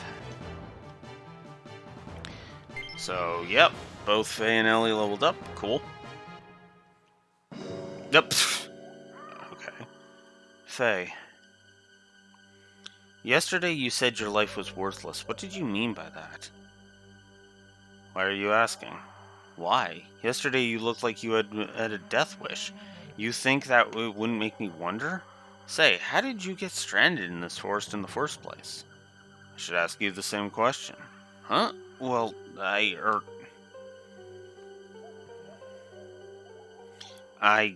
ran away from my village. Or what's left of it. Village? You don't mean... Lahan. It was a small village that existed between this forest and the mountain range. I ran away from there. That village? It was a nice, peaceful village. Everyone there treated me like family. Then, last night, a group of gears suddenly appeared and started fighting right in the middle of the place. The village was engulfed in flames. I couldn't just stand there and watch Lahan be destroyed. So, to try and save the villagers, I got in an empty gear without even knowing how to operate it. I just thought maybe I could do it. No, it was more like someone whispering to me. Someone whispering to me, telling me to do it. But it was a disaster. The village... Was it destroyed by the Kislev army? Faye? No, the village was destroyed by me. Huh? Yeah, it was me. I destroyed Lahan, I'm sure of it. What do you mean you destroyed it? I thought you were trying to help the villagers. I did try to help. I actually took out a few gears. But then I came under heavy fire from a new group of gears, and then my friend Timothy was hit by a hail of bullets. And I lost it. Everything just went dark. I don't remember anything after that. The gear I was in went out of control. Well, that's what Doc said. When I came to, the village and everyone in it was... Alice. She was such a... Alice and Timothy. Oh, God. Everybody. All such good people. Went out of control. The gear? What about the villagers? Faye? Yes, the gear. Yeah, this is why the angst is a negative for me. Damn them. They're still giving chase. We've entered FA territory. I'm not giving up now. The gear's too important. That's done it. I'm at a disadvantage now. Van Houten, what's wrong? Respond. Shrapnel in my back. My thrusters output is dropping. I can't maintain the altitude. Damn it, everyone land now. Regroup on the ground. We'll have to engage them. This is where we reveal that Ellie was piloting Weltall.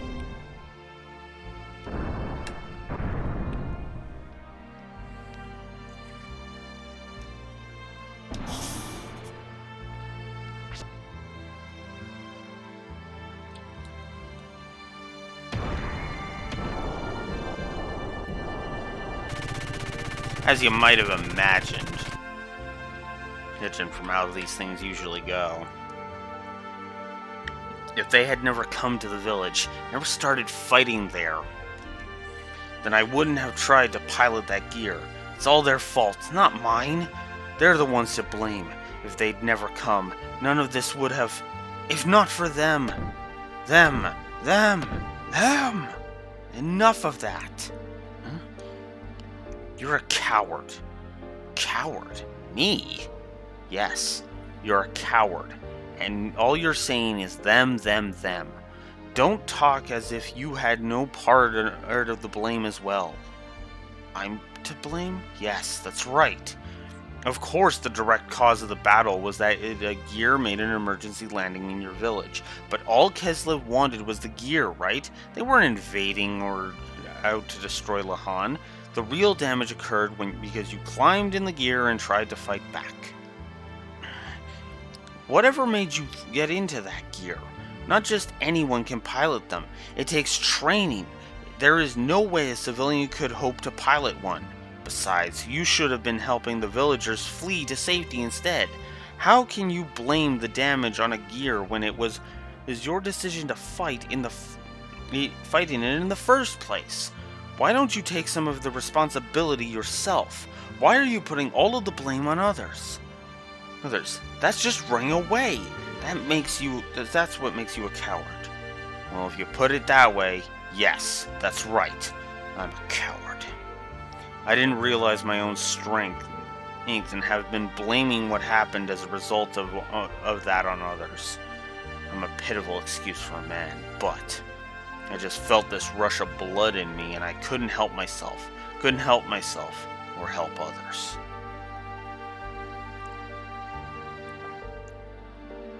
Faye, I'm...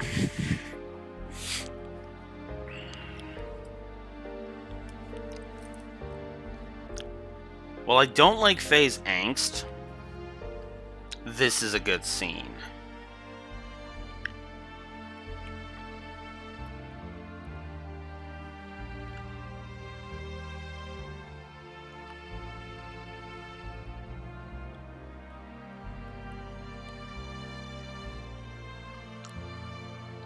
if this was all that there was for the angst and that whole crap of Ellie holding him at gunpoint didn't exist, I think this would be better, because then Faye's angst would pop up and it's like, okay, hey, he's suffering. Shut up. What do you know? When I came to, I was surrounded by piles of rubble. I didn't know what had happened or what I had done. I remembered absolutely nothing. All I knew was that my hands could still feel what they had done. The only things that penetrated the gear's barrier were screams. Screams accompanied by the stench of blood, the sound of crushing bones, and my own curses. Look at my hands. Can you hear their voices? Can you understand this feeling? The feeling of having destroyed your village with your own hands? Of not being able to do anything for the children left behind? Now they have nothing. I have nothing. I have nowhere. No one. I didn't want to get in it. I had no choice. There was no other way.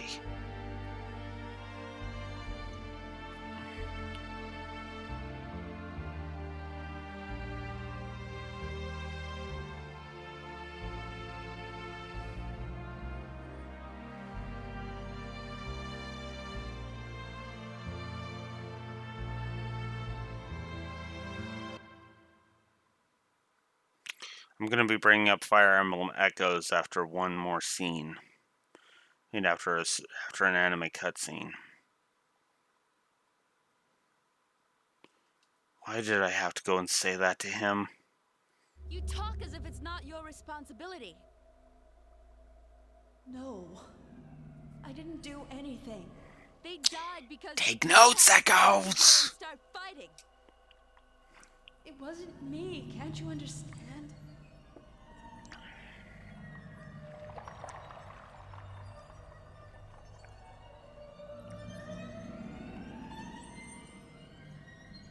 Not just anyone can pilot those machines, you know. I didn't do it. Why won't you take responsibility? I'm not so strong. Why are you trying to put the blame on others? I'm not even all that talented.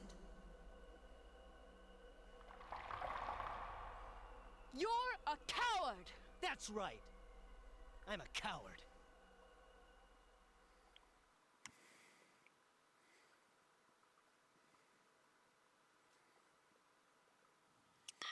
And that's why that whole sequence is a plus.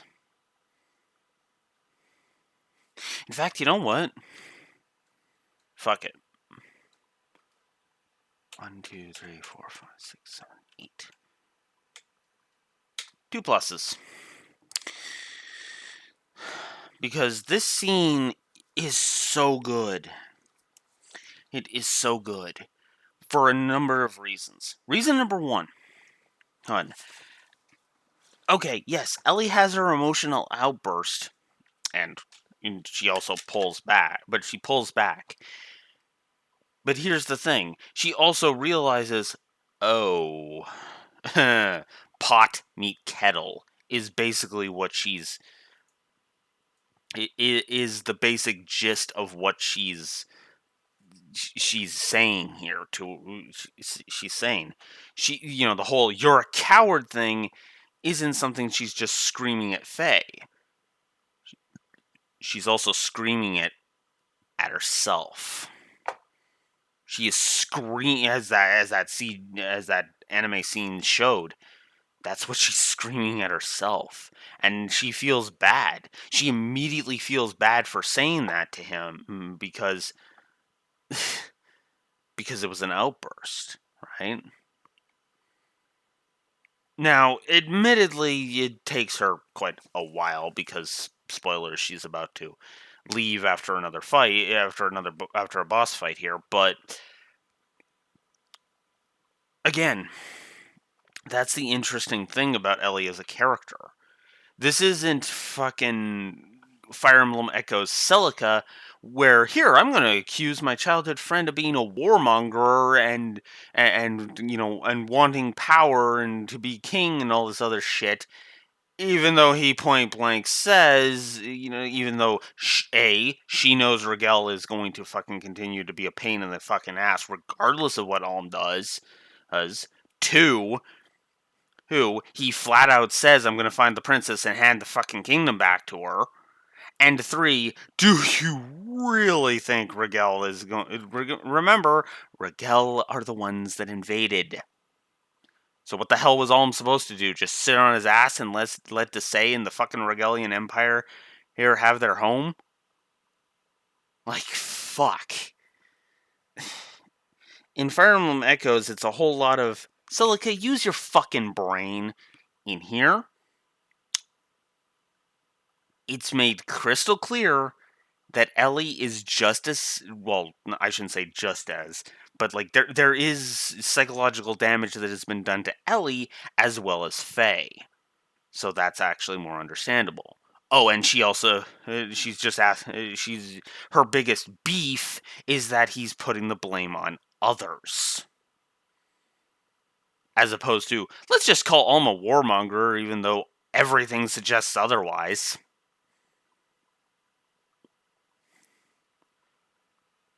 God, I fucking hate the scene at the end of Act 2. I really do. It is one of the worst scenes in fiction, in my opinion, because it's like... Ugh.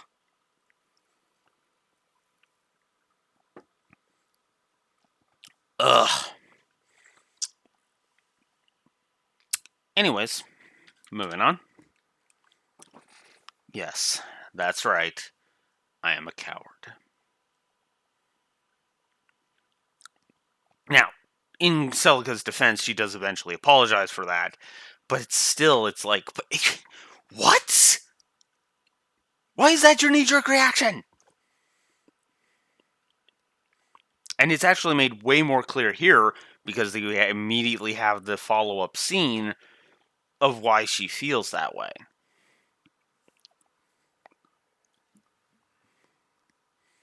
Hey, in Echoes, we get zero establishment of why Celica would say something stupid like, Princess Antise is dead, right? Because Alma's like, I'm gonna go find Princess Antise. She's dead, don't bother. What? Like, fuck. Give us the audience some establishment here. And that's what Xenogears does. And I like that.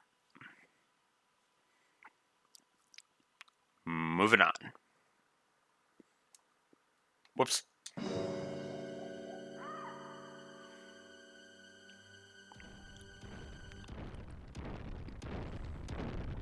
Pointless chime in with the music, if I may be so bold. I still say this game has good music direction, but yeah. Yeah, that'd be worthy of a scream.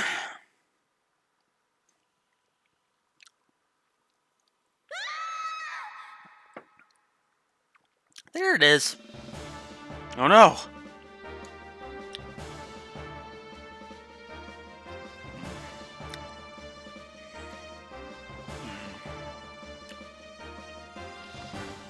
Ellie! Why were you carrying her in your tiny hand? Why wouldn't you just go nom nom? Oh, right, plot armor. Never mind.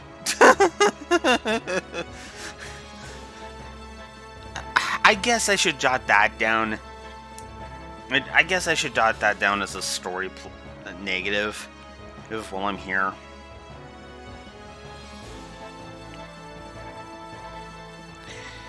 The plot armor does get a little ridiculous.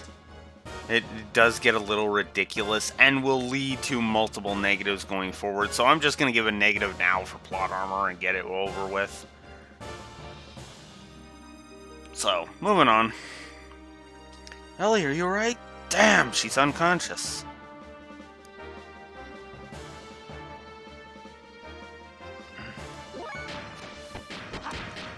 So yeah, this fight you shouldn't even bother.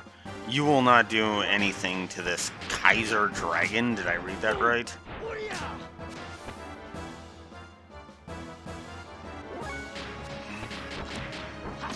One thing I don't like is that you don't see the names until they attack. Oh, Rancor Dragon, excuse me.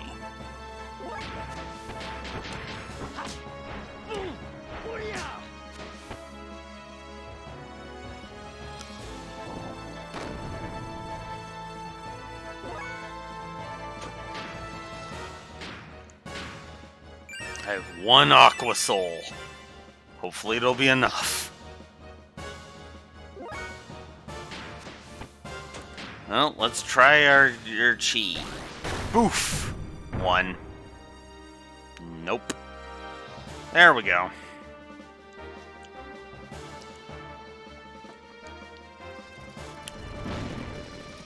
Hey! You got the land crab working. You've got impeccable timing, Doc. Faye, I've been searching for you. Here, you can use this.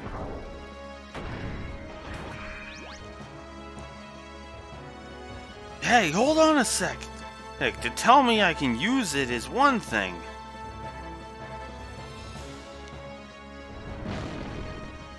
Ellie, damn it! Doc, I have a favor to ask. I will defeat this monster, but if it looks like I'll go out of control again like last time, then shoot me. Faye, let us pray that won't happen.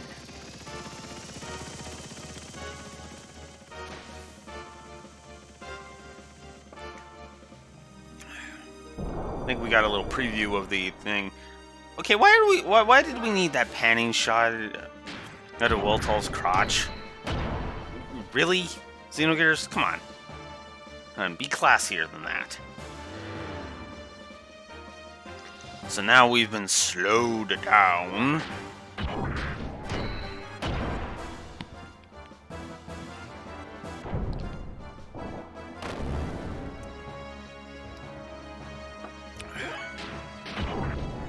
That just means we won't get multiple turns in a row.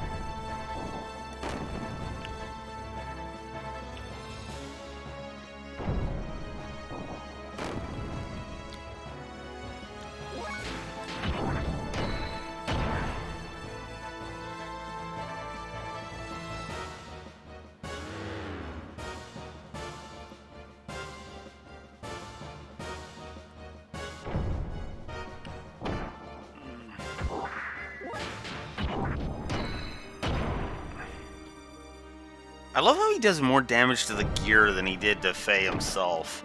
That's kind of funny.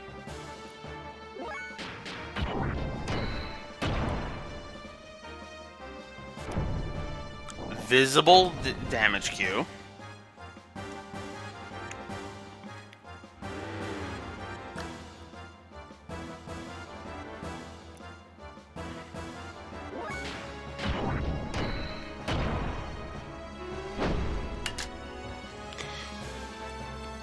Sirens in the distance. I'm gonna go ahead and give a Rancor or Dragon, the Rancor Dragon fight that we just beat, a gameplay plus. Visible.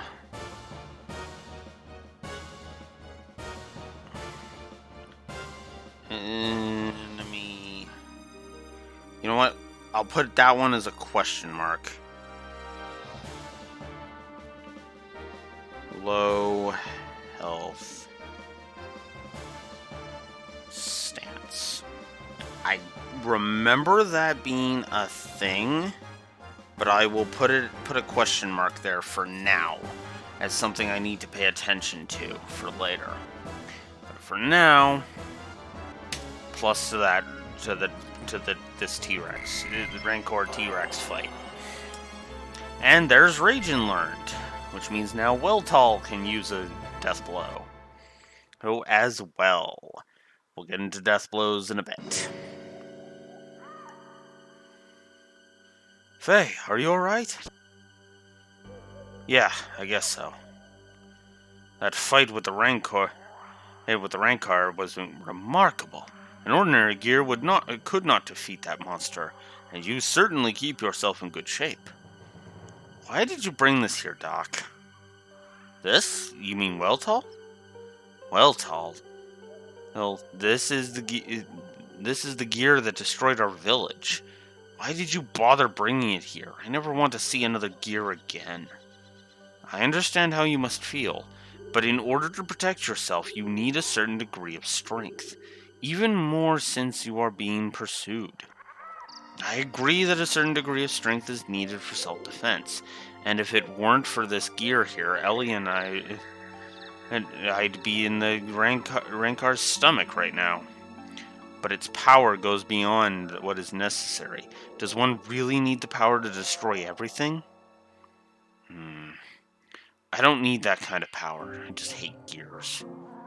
Faye, using power or being used by power, is that not a problem of the heart? Also known as the power is not a good or evil. It is a tool. It's what you use it for that counts. Or, to quote Dracula of all characters, good and evil are just words. Power always wins. And what you use that power for, end quote, and then it's what you use that power for that determines whether or not something is good or evil. In fact, that was the thing we went over in, whatchamacallit, in Aria of Sorrow. So, there you go. Ironically enough. Anyways, if humans do not use their power for wrong, it can be a good thing. I believe such power can help us. In that respect, I know you will be fine. It sure helped you out this time. Am I right? I want to believe that, but something is holding me back. This gear.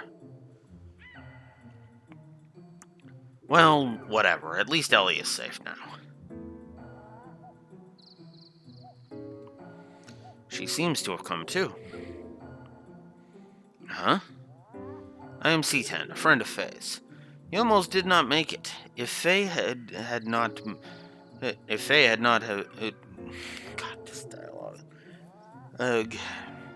If Faye hadn't helped you, I hate to think what may have happened. But I was not too pleased with his rashness in trying to take on that Rancor, or with just his bare fists. Bare fists? Well, I'm glad that you were able to find a use for what I brought you. Let us just say we are borrowing what the Kislev army left behind. Oh. Thank you, Faye. This makes twice. Don't mention it. I'll just put it on your tab. Okay, I know that's a joke, but could have some not so great implications. It is getting dark. Let us make camp now and start out early tomorrow. The both of you look tired, and I need to make some repairs on our friend here. Which leads to another camping scene, because why not?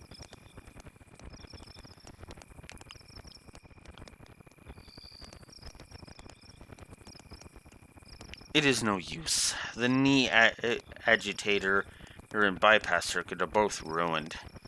The actuator can be fixed, but the circuit needs to be replaced. No, having trouble sleeping there. Yeah. I imagine you would. You have had quite a day.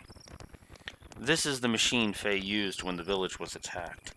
There was another machine left sitting on the outskirts of the village. Nilbeadas Lagus? It was yours, right?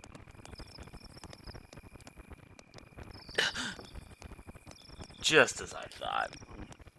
This is another good hint as to C10 being more than he appears, and I like that.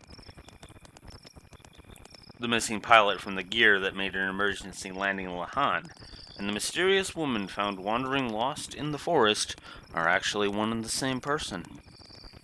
Judging from your uniform, I would also say you are with the military, am I correct? How... who are you? I have checked the ID tags of the soldiers who died in the attack on Lahan. The design on their tags, and the design on your uniform, there is the same. Do not worry, they were given proper burials. But they may not have been too pleased to die in a foreign land. Maybe. Does Faye know about you? I don't think he has realized yet. Most likely. Faye knows nothing of the world outside of Lahan. I see. So how come... In any case, it is best if we do not pry into each other's pasts anymore. But let us just say that I know a little more about the world than most do. Anyway, Ellie, I have a favor to ask, a favor I must beg you to do. What is it? Go straight ahead and you will come to a road. Oh, then just keep going. Would you please leave us while Faye is still asleep? Unfortunate things keep happening around Faye. I would like to protect him if possible. I do not want him caught up in any vain struggles. I am also saying this for your benefit. Ellie, you do not belong here. Go back to your family. Do not worry. I will not tell Faye what your true identity is. I will just tell him you went to meet up with your family. No, it's not that. I did something terrible to him. So, I want to apologize. Something terrible? Faye told me it was our fault your village was destroyed. Faye kept saying if only they hadn't come. Then I called Faye a coward because he was trying to escape from the responsibility. But in fact, it was me who was trying to escape from taking the blame. If I hadn't crash-landed there, they would all still be living peacefully now. All those innocent people wouldn't have been caught up in that tragedy, but I accused Faye. You are a rarity. I did not expect your people would ever think like that. To your people, surface dwellers are nothing more than domesticated animals, are they not? The shepherds, Abel, took control over the surface-dwelling lambs, possessing the right to give life and death unto them as they see fit. Exactly. Yet you seem to feel responsibility towards Faye and the villagers. Why is that? I don't know myself. At Jugjend, I was taught that surface dwellers were stupid and base, and that is why we have to control them, but upon meeting Faye, something about him made you feel differently? Yes, he's no different than we are. In fact, he seemed more powerful. He possesses something we don't. He also risked his life to save me, twice.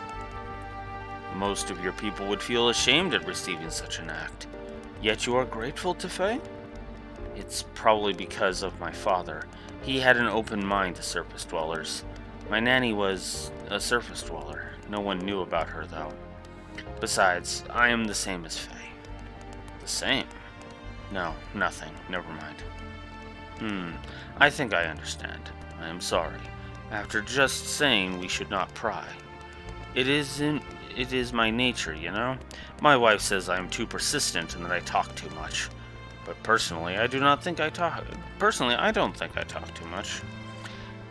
It is probably best if you return home to your country. You really should not be here. I'll return to headquarters, but then what? You are worried? Yes. Worrying is natural. Even I used to worry once too, you know? Oh, C10. Anyway, let me handle what to tell Faye. You had better go now.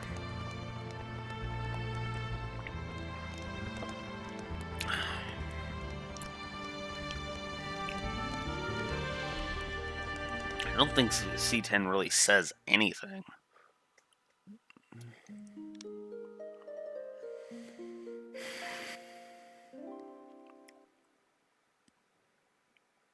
Has Ellie gone yet? No, so you were awake?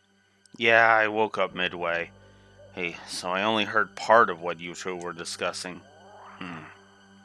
Ellie, so that's what she is? Faye, she is... I know, it's not Ellie's fault. What happened to the village is all my fault. I took out all my pent-up feelings on Ellie. I'm the one who should apologize. Faye, do not blame yourself. It was not your fault either. You were just trying to protect the village. Thanks, Doc. By the way, how is everyone from the village going? Everything in the village going? Do not worry. Yui is taking care of them. I told her to leave soon and take them all to a certain place. They should be safe for a while, so you just worry about yourself for now. Okay, Doc. Now to think what we should do next. Shall we leave this forest and head for the desert town of Dazil? We may learn about Ave and Kislev are up to not to mention getting some parts for Weltall. The leader of Ave, he is not going to sit back and let the other knight's fiasco go by unpunished. Very true. Which leads to yet another new party member, C10, who has no death blows. As my phone starts to run low on battery.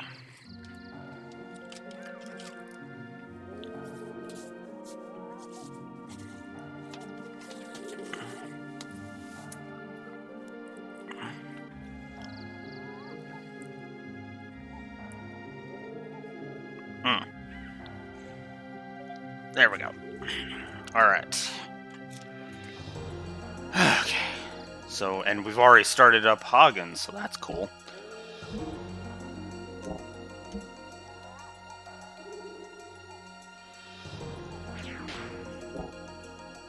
I don't know why weight is a thing in this game. I admit it, but yeah. Huh?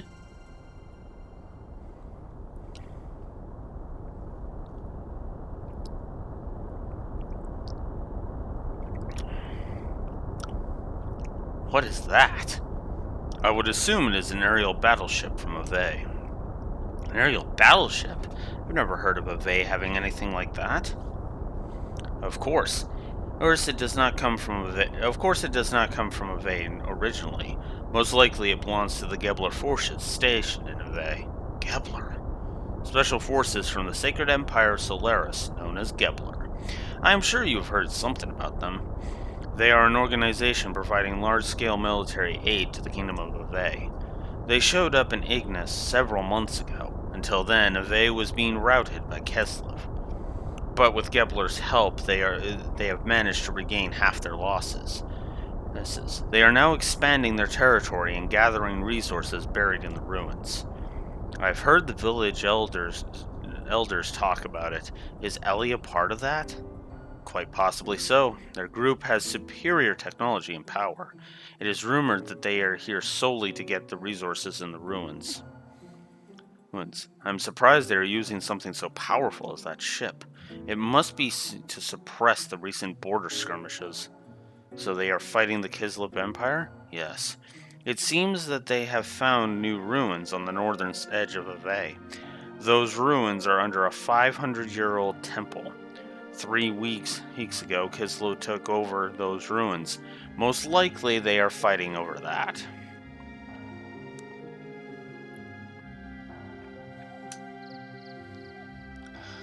Alright.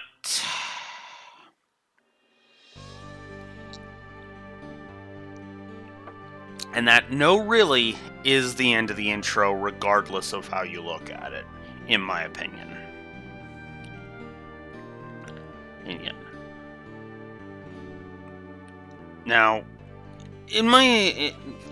to be honest with you, okay, that is weird that I can't go into the menu when hovering over having a town name on there.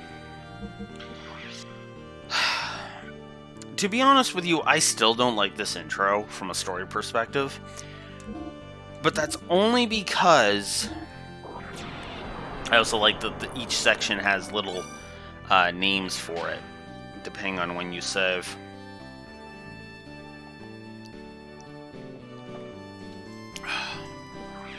So, our trip to Dazzle, it is called Dazzle. Okay, I guess that's easy enough. But at the same time, I honestly, again, this intro is decent, but it's also got a lot of issues, you know? It's one of those intros where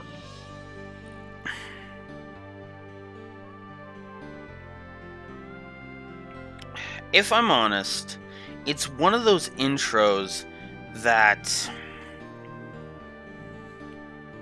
feels, again, just a couple of tweaks and that intro would have actually been some pretty good stuff. But as it sits, I really don't think that intro is anything good, all that good, to be blunt. So, let's go to Dazzle.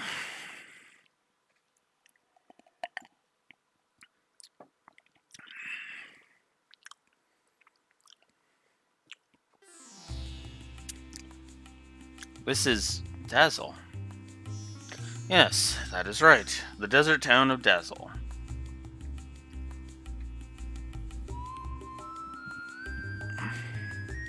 This town's lively. This is the center of all excavations in Ave. Hey, people come from all over Ignis and try to find the resources buried in the ruins around here.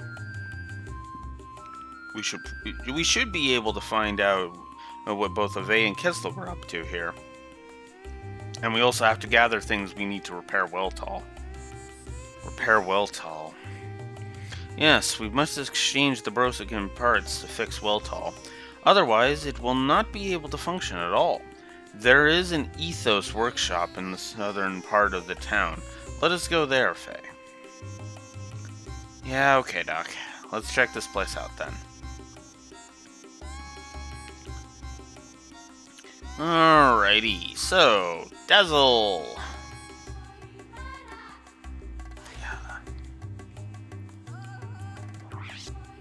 So here we can buy some items. I'm gonna go ahead and grab 5 Aqua Souls. Do I have anything to sell? I do have scales. So yeah, this is another one of those that has sellable stuff. Let's get rid of the Marshallware.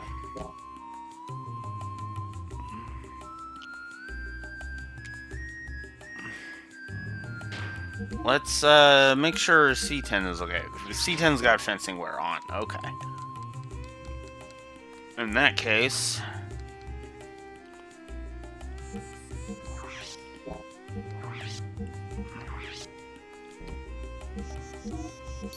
oh yeah, I forgot about that. And you can also go into the equipment stuff.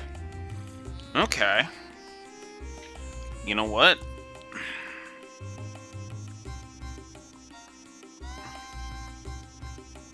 I gave it to the Final Fantasies. I am going to give it here. Equip in shop. Gameplay Plus.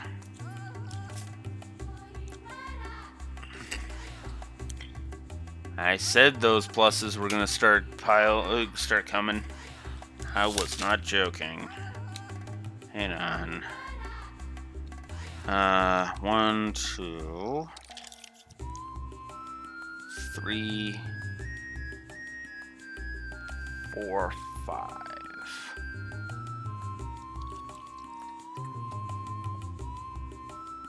Huh?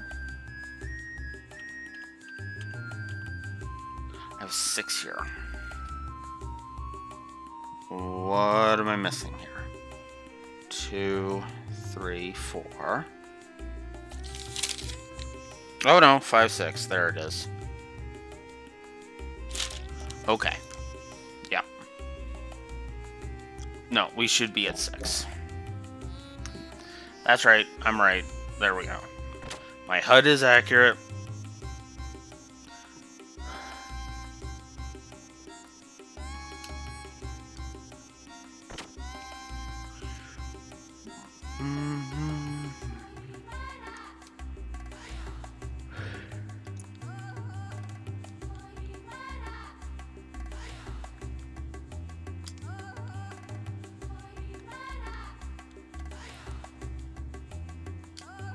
Hey, white long face. Something bad happened? Sounds like this, you need a drink. Or two. Or three. Uh-huh. Alright. So, here's the ethos shop they were talking about.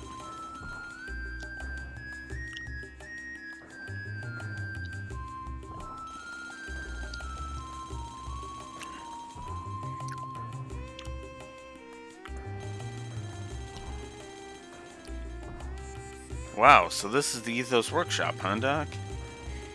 Yes, the Ethos Workshops are the only place that officially repair gears. Let us see if we can get the parts we need to fix Weltall here.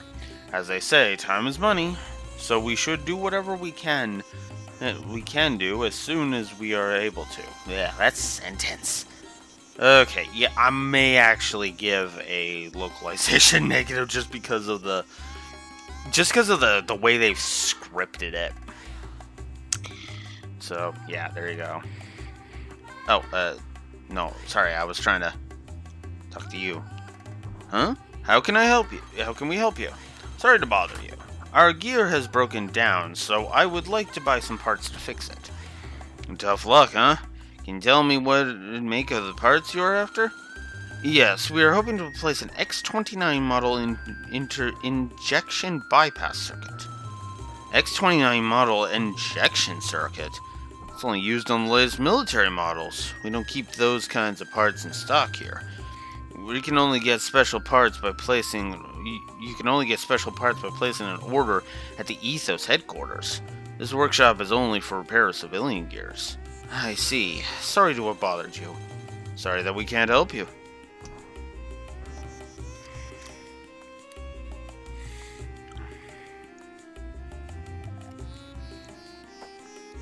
Doc, do you have a moment? I need to talk to you. Yes, of course, Faye. This is an awkward camera angle, but... okay, it shifted. So, Faye, what did you want to talk to me about? Well, Doc, it's about Weltall. We can't find the parts we need, so is it alright if we just don't fix it? Do not repair it? Don't repair it? What is the problem, Faye?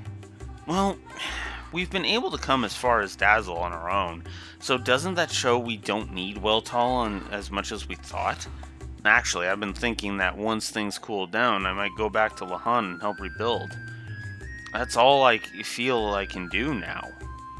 I see. If that is what you want, Faye, then fine. But I think we should try and move Weltall as far from there as possible. Move it away? But why do we need to do that, Doc? It is only my speculation, but I suspect the incident that evening occurred because the Gebler Special Force stole a Kislev military gear. Special Force? You mean Ellie's group? Exactly. When I examined the broken gear in the village, I realized that the Gebler pilot was riding a Kislev gear. It must have been some new technology involved in it for the Kislev army to send pursuit forces after it. New technology? I suspect that the Gebler force was out to steal a new experimental gear. I am sure news of the Special Forces' failure has reached the capital. They will be investigating the Lahan area to reclaim whatever parts of the new gear they can find. Hold on, Doc. Won't the Kislev army still be in Lahan too? Most probably. And in that case, there will be a conflict between Ave's inspection team and Kislev's pursuit troops. If they find where we've hidden Weltall, the armies will fight over who gets Weltall, and right near Lahan too. So, to avoid any problems, we should move Weltall somewhere else right away. But we can't fix it in order to move it. Right, but staying here will solve nothing. This is something I actually like. Competence. C10 is saying point blank, I understand, Faye. The thing is we can't just leave Weltall where we have him because we need to move him somewhere where, when he's discovered, the forces will go away from Lahan. And I actually like that.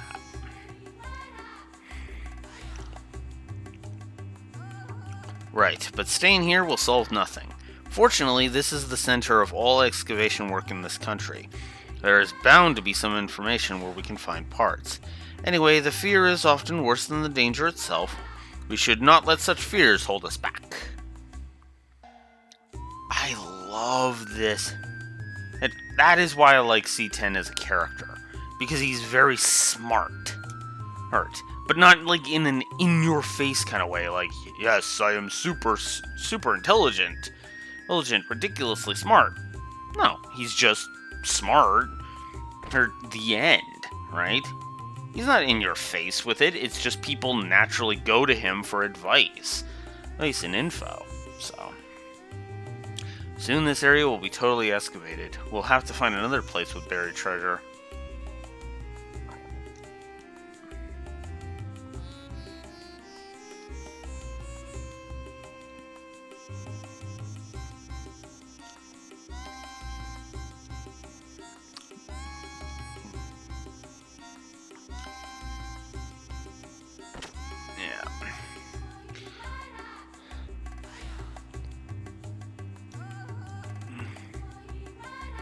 Hey, I haven't seen you around here before. Don't think that if you cause trouble, you'll get away with it. We're a Vey Army guards, remember that. Well, yeah, we don't intend to cause trouble, we just want to repair our gear and go. Kislev Army is up to something in the land north of here. But don't worry, if anything happens, Gebler will back us up. This town is the center of all gear excavating in Vey. They take the generators out of the excavated gear to make new models. Protecting this town is essential for beating Kislev. I left my family at home to come here. I want to finish my duty here and go home.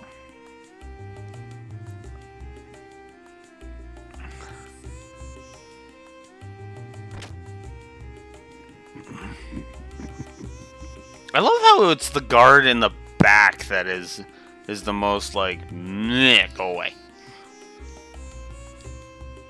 And here we go. Okay, so martial gear would go down.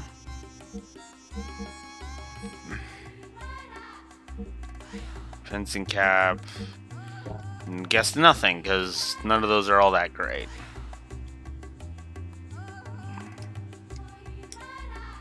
Since those Gebler forces came, Vey's hardly ever lost to Kislev.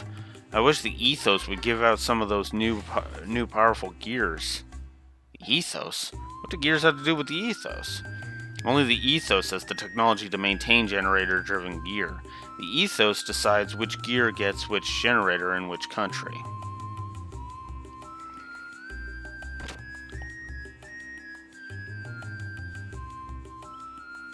Aha! We did it! Who'd have thought? Sneaking in the night. Sure is a noisy place. Well, in a place like this, we have to expect some kind of atmosphere. Yeah, but even so...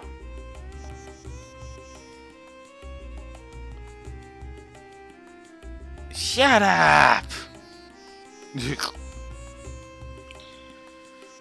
Why are you all yapping when Big Joe is here trying to drink in peace? Can't y'all shut up? Who do you think you are?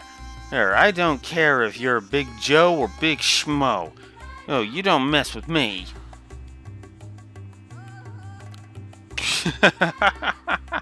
Yeah, you sure talk, Big. Can you dig for treasure so good as you talk? What's that you say? You're so tough. Always looking for junk lying around. Why don't you do something more productive for once? If you ask me, you're the big Hey, stop it. This guy's trouble. He's looking wild. Ah, shut up. Just shut your trap. Haha, that's right. Run home to your mama, little boys. Damn you. You'll keep. Ha! Cowardly little punks. Why, this man sure likes to make his presence felt.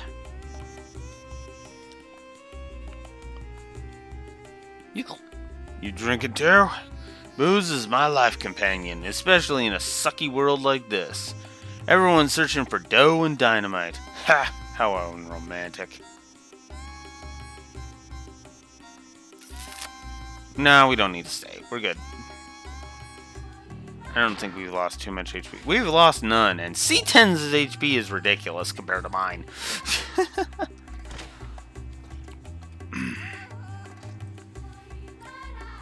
Also, I kind of like how the ground combat numbers are more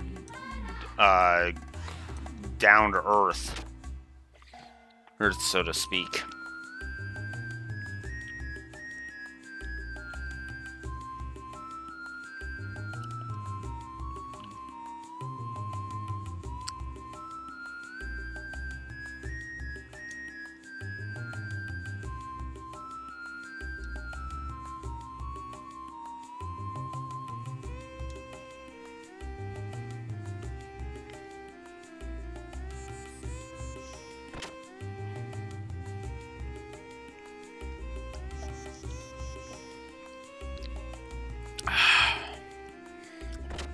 I forget who we need to talk to learn this stuff.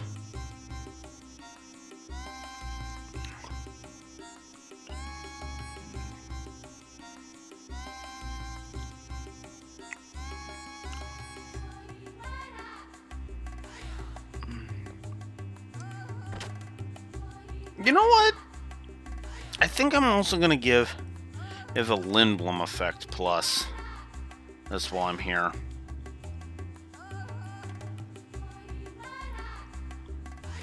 Because we've already seen that even though it's, small scale, this town is actually full of NPCs and stuff. I actually kind of like that. So, yes, this definitely has a lived-in feel. It's very Star Wars in that approach, if you ask me. 6, 7, 8, 9.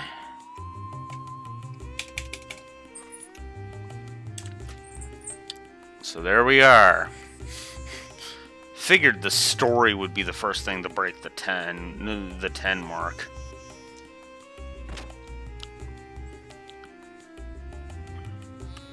I've heard a rumor that the Kislev army attacked a nearby village. Is it true?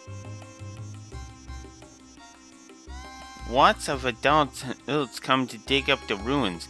They all come riding in big gears.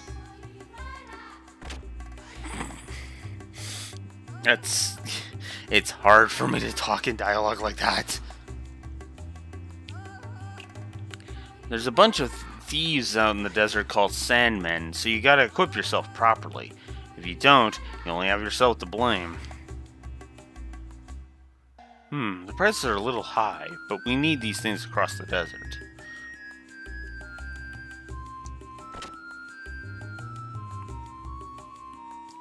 Lately, the town has become so lively. It's nice to see the children so happy.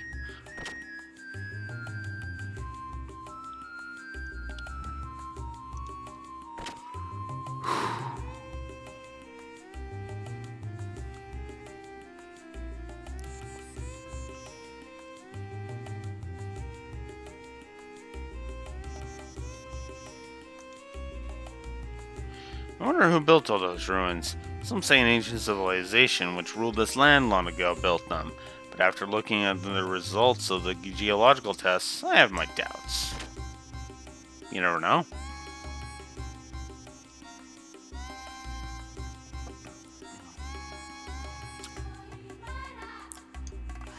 This is a sand buggy. That is it, Faye! I have thought of a good way to get it the parts we need for Weltall. First, we have to find out who will rent us this buggy. Sand buggy? A sand buggy is a special car made for the desert. Its tires do not sink into the sand, so it is a must for long trips into the desert. So then, Doc, what do you plan to do with this sand buggy? Well, leave it to me. Let's just wait and see. Just you wait and see.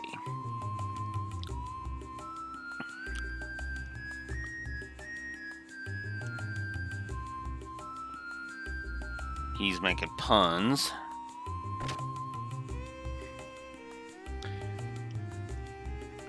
Huh? Never saw you before. You want to rent a sand buggy too, eh? Yes, that is right. Hey, do you have any we can rent right now? Of course, the keys are in the ignition, you can take it now. Well then, if I may. Faye, I'm going into the desert to search for parts for Waltel. Going to the desert? Doc, are you going to excavate some ruins or something? The Kislev and Eve armies are confronting each other in the desert all the time. There is talk that their forces often break into battle over the ruins. What does that have to do with that gear? If I search the battlefields for the wrecks of such army gear, I should be able to find the parts we need. Besides, Weltel is a Kislev gear, so we need parts from Kislev gears. But Faye, you are such a warrior. Things have a way of working out. You do not need to worry so much. Why not go kill some time at the bar until I get back? Doc. Hey, are you letting him go out there alone? Lots of fights break out in the desert. It's a real dangerous place. I've heard that a group of pirates riding around attacking people on a sand cruiser. You really shouldn't let him go out there by himself.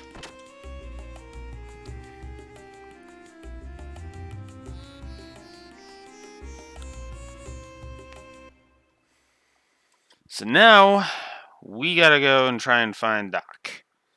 Out in the desert. Here we go. So if we venture into the desert long enough,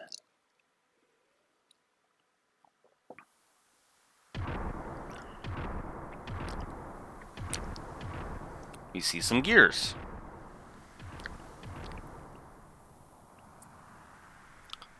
What are they? Are they Ave gears? I'm worried about Doc. Guess I may as well follow those gears.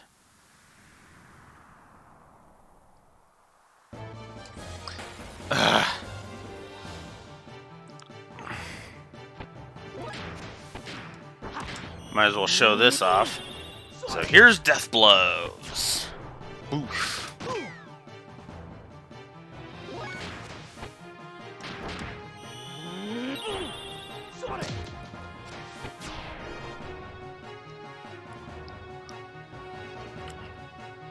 Death Blows will always end in X with the press of X, so you can always kind of predict the pathing.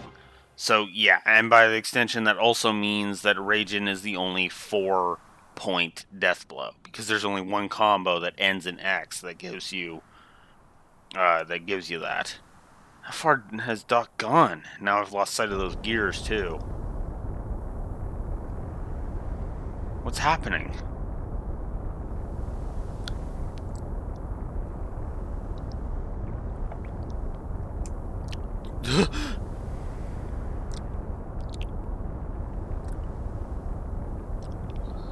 If I'm not mistaken...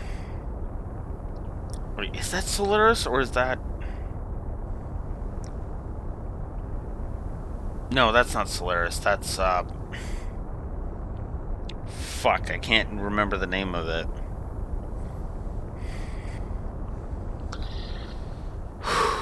What the heck is that thing?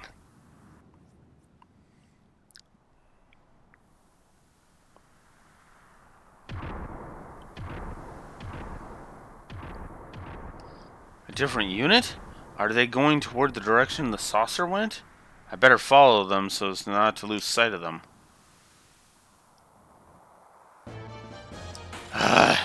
If these random encounters would stop pissing me off.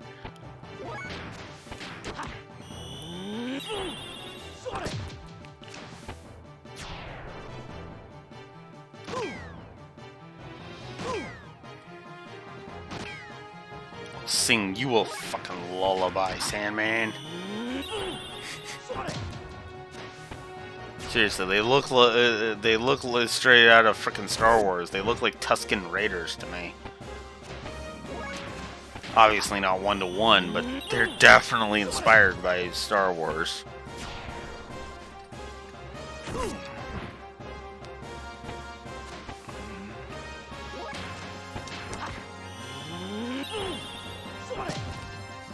Boof.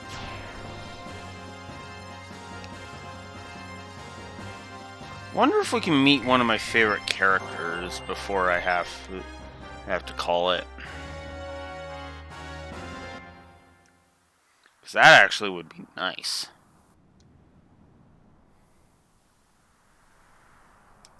I will admit, this desert sequence is not very good. I really don't like this desert sequence. It might actually warrant a gameplay negative, I'm not gonna lie.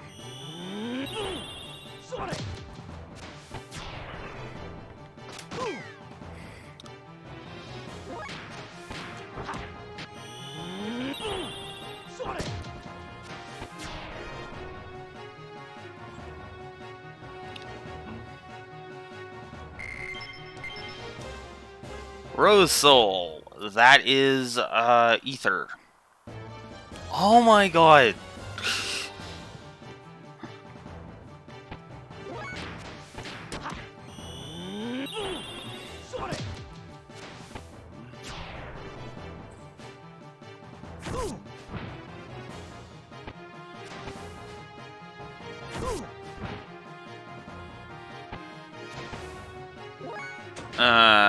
Crap. Okay.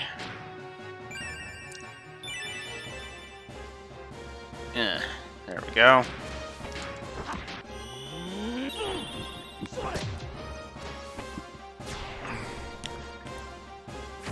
Yeah, and that's exactly why I healed. Because I was like, yeah, no. Need to heal.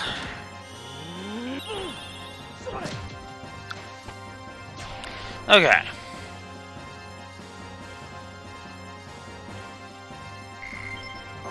Oh, wow. Another level. Ha! That's actually funny. Oh, yeah, that actually reminds me. Now we can check if I'm right. Nope. Okay. So, specific items can only be used outside of the side of battle. Like the hob jerky, for example. So, try to conserve your healing items that are not jerky and stuff for in battle. Does this desert ever end? It'll get dark soon, so I better hurry up and...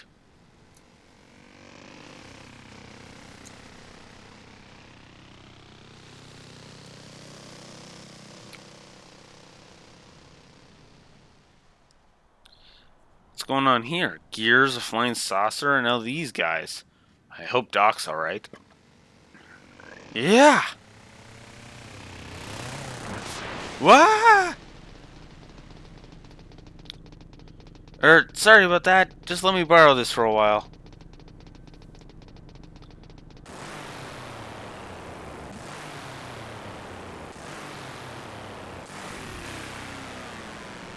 Hey, wait!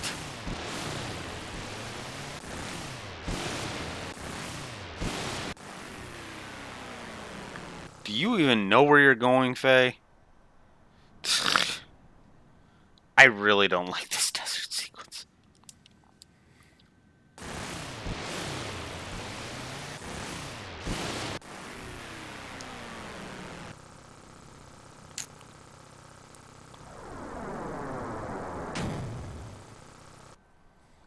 And then he got blasted. I'm actually going to give both a story and a gameplay negative to this because this is just dumb. On both axes, this is dumb. And of course, then Faye gets surrounded because, of course, he does. What's with you guys? Aren't you overreacting a little bit just for stealing a motorcycle? Boof, boof. Also, why does does Weltall have guns? Faye, I was looking everywhere for you. Doc, you're alright. Yes, of course. Looks like we do not have time to chat.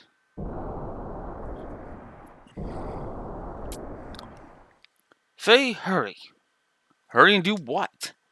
I cannot use Weltall very well. Only you can use its full potential. Hurry up and get on board. All right.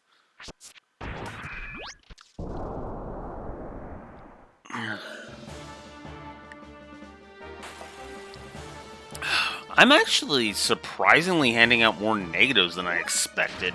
But then again, the early game is really piss poor, in my opinion. It isn't until Bart makes his debut that the game starts to pick up, in my opinion.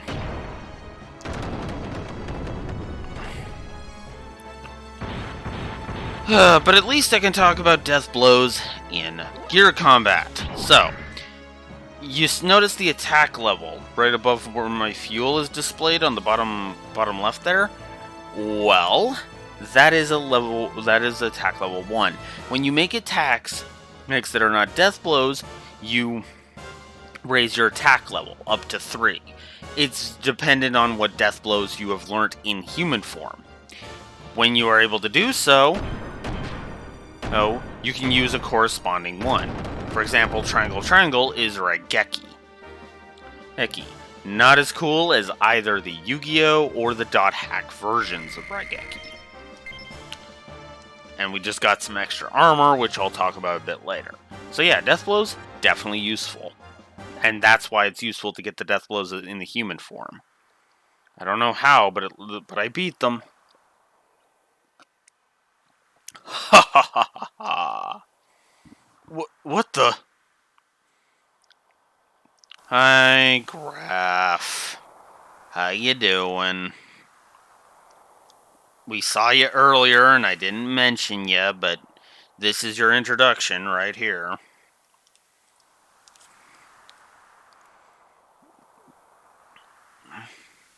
Your hot-blooded desire for battle has not been tamed, I see. Who are you? Who? Right. I know you. You killed her.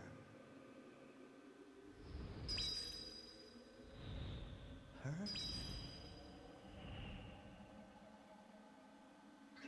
No. It wasn't. Not me. You coward. It was you.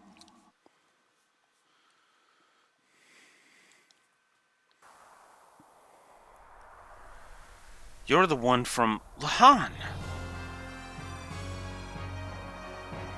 Here we go again. My name is Graph. The reason I hesitated there was because I wanted to know how they spelt it.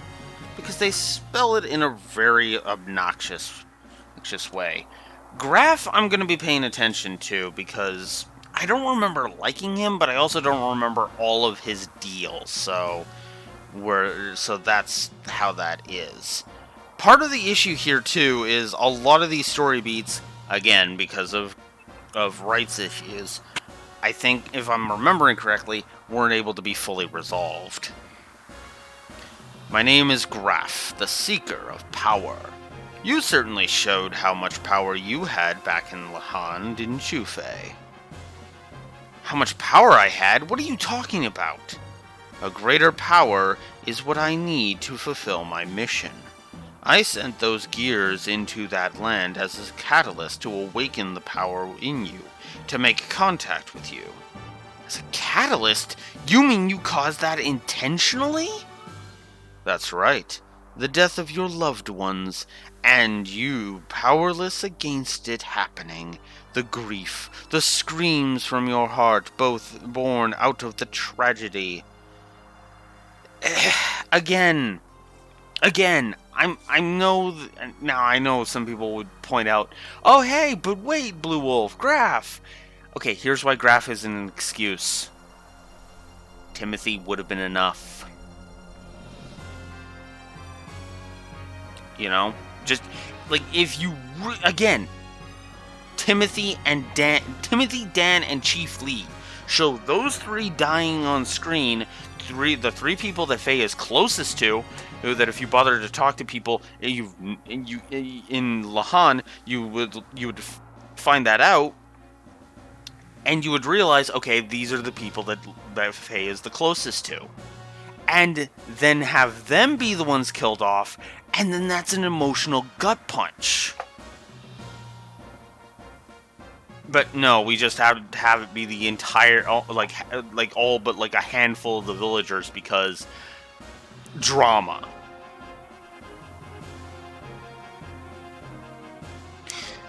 The Lore Runner has a concept for this. It's called Doctor Who syndrome. And I'm sorry, but again, make it more frickin' personal, and it works so much better. Oh, and you also don't fridge a character.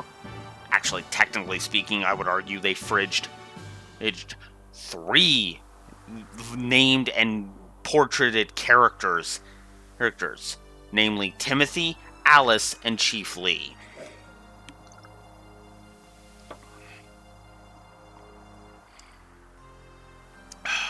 And it kind of pisses me off. So, yeah. You kind of piss me off, Graf. That's why I'm going to have to pay attention to you from now on. There. That was the catalyst for triggering your power. You mean you attacked my village just to get me in that gear? Why? Why did the villagers have to die? Who cares why? It does not matter how many of them died. They were wretched vermin, only living from day to day without ever fulfilling their prescribed destinies. And have you forgotten? You were the one who destroyed the village. I did not lift a finger.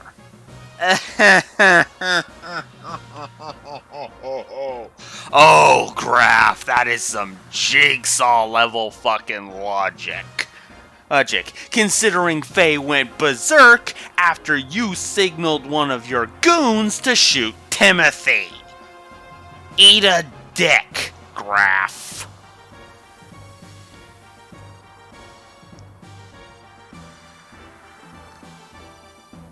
No, I was just trying to save the village and its people.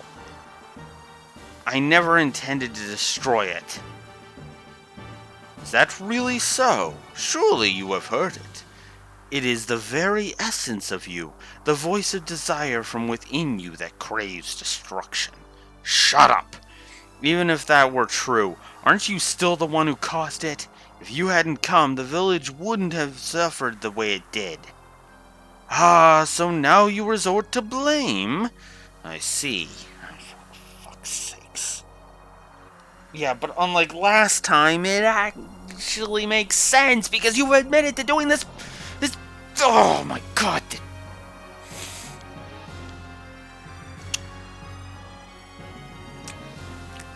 Yeah. This is why some people don't fucking hate this game. Ugh. That sounds like something you would say. That's good. Your basic nature remains unchanged. Crap. You said you need my power? What were you You said you needed my power? What were you intending to do with it? You know very well. It is to destroy Mother God. Destroy God? Yes. We will destroy God. That is our purpose. That is our destiny. Don't be ridiculous. I won't get involved in such a thing. If you want to destroy your god or whatever, it is your... whatever it is you're on about, do it yourself. You resemble your father. My father? You mean my dad? You knew my father? You know my father? That was a most delightful scream. I was enthralled by it. Nothing is more beautiful than a scream of death. What did you do to my father? What happened between you two? Do you really wish to know? There is no use in you knowing it now. What? Your power is still beneath that needed for my purposes. Anything unusable must be tried until it becomes suitable. What? It?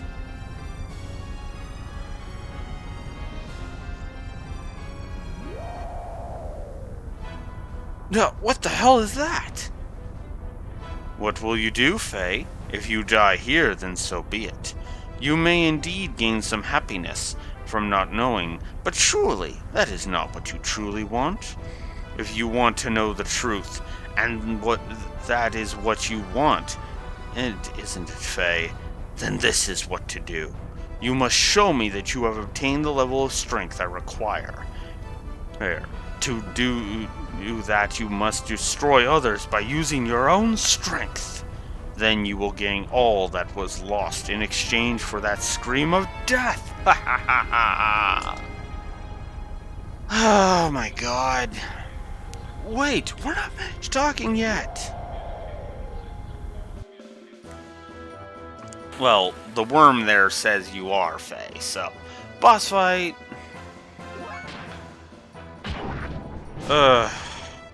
Yeah, I don't like fighting this thing. This thing can drain fuel. And that is a pain in the butt. Also, when it goes twice, that's also fucking irritating. Ugh. So you definitely want to use your frickin' Raigekis as much as you can.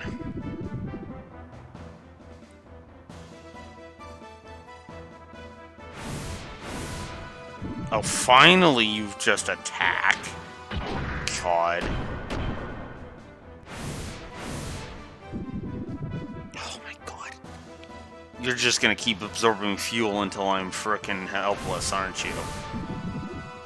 God. This might be the first boss fight to get a frickin' negative. I'll just go ahead and be honest about that. Oh my god. Because if I'm not mistaken, this thing's also got pretty high evasion, too.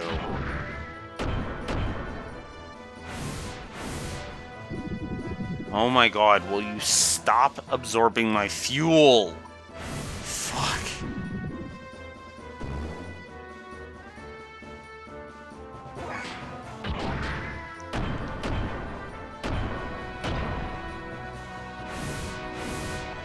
Oh my god.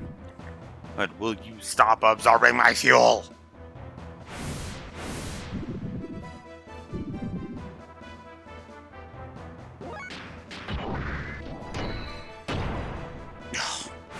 Well, there you go. You can't do any damage to him outside of death blows.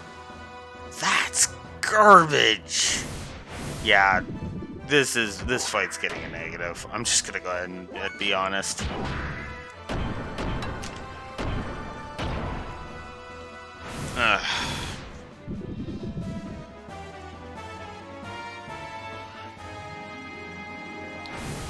Let's just give the gameplay negative and be done with it.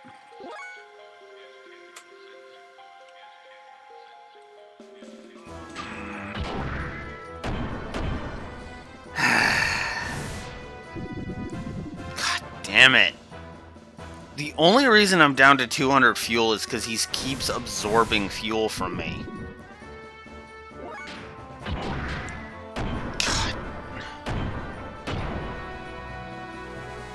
God, I cut that way too close. Gameplay negative for that fight. That fight is garbage. That is such a bad fight. At least we got Senretsu out of it, and inner healing. So we got a death blow and a chi ability, so that's good. Ugh. I really don't like that fight. I really don't. Faye, are you alright? Faye? I'm fine. The gear seems to be broken, though. I'm so glad that you are unharmed. The gear had only temporary repairs made on it. They were not made to survive an outright battle like that. Faye? Crap. Oh no, the Ave military, not now. Faye, I think we should remain calm. Faye?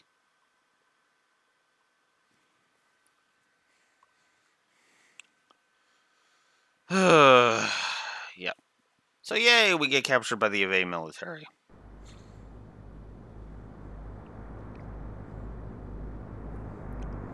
I just seriously hate that damn fight. I'm not gonna lie about that.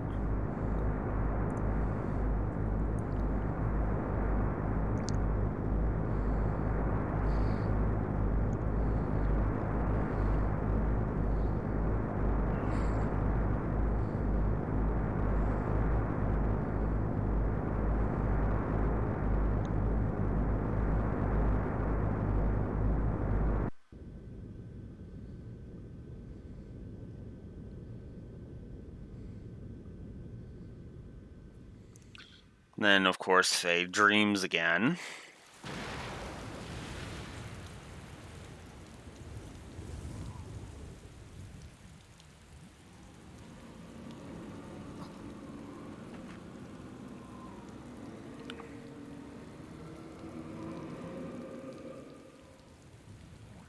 Let us join together.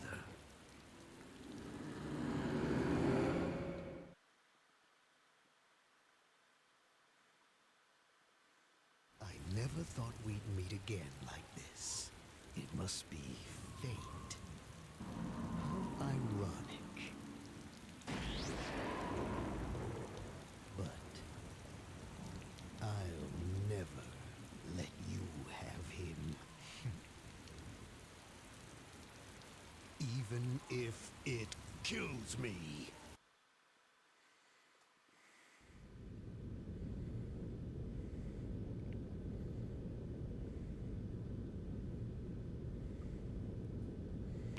How are you, Faye? Did you sleep well? Huh? Well, sort of. Sorry, I messed up. I was careless. That gear is a top-secret experimental model from Kislev. It was only natural that Ave would also be madly searching for it. Faye, are you hurt? You do not look so well. Well, I suppose you could say I was hurt. That man in black spoke of your father's fate. Is that what is wrong? There is that too, but it's the other stuff he said. What happened at Lahan was all planned to get me to ride in that gear, or so he claimed. That's got me worried.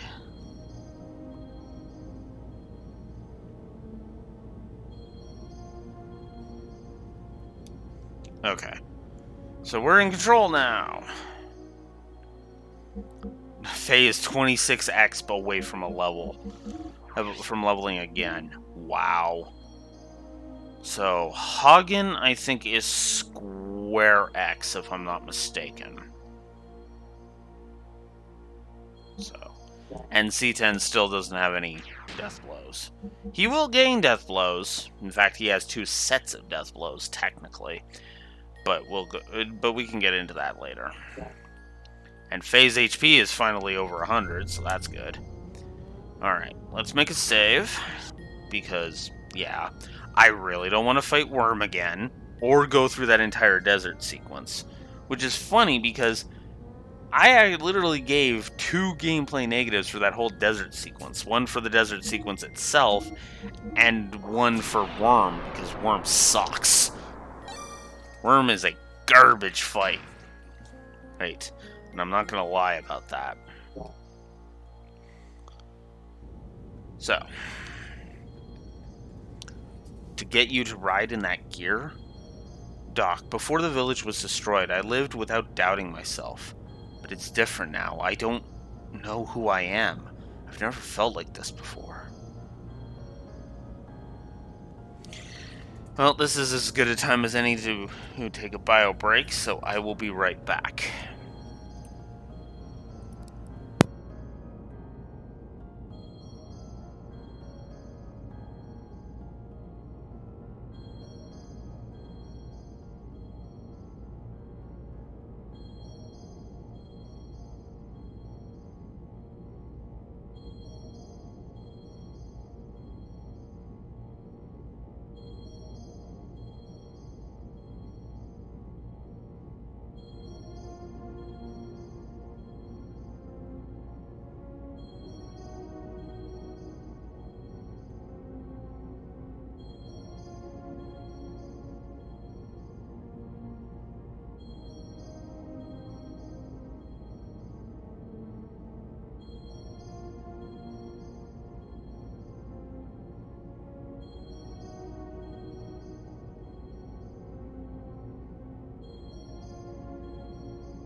Alright.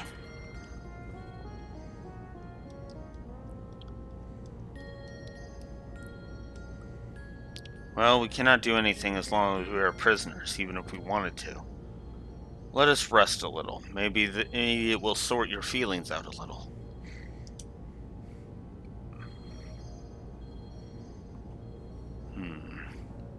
It was him. No mistake. That was no coincidence. Could it be that we are approaching the time of the gospel? And this is... oh yeah, trippy warning on top of the flashing lights. Emperor Cain. The Emperor.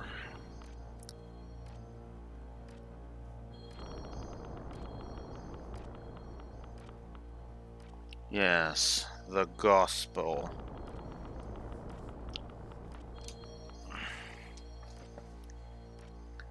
We are the people expelled from paradise and forced to live on the cruel surface of the earth. We who fill this land will once again return to the presence of God in paradise and live there eternally. That is the time of the gospel. That time is at hand. We, the Gazelle, must find God's resting place by then and resurrect him. That is our final prayer. Our final prayer. Our final prayer to escape from the fate that was determined at our genesis. Majesty, is this the end?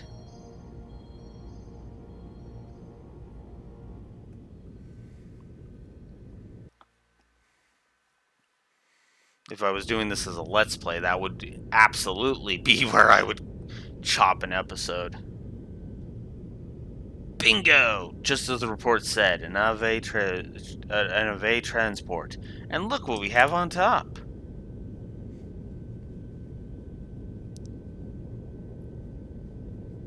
No mistaking it. That's a new Kislev model. It has to be the stolen gear everybody is after. Ladies and gentlemen, my favorite character has entered the scene. Whatever the case, Ace, there's no way we are going to let that shotgun guy have it. And Shankin guy have it.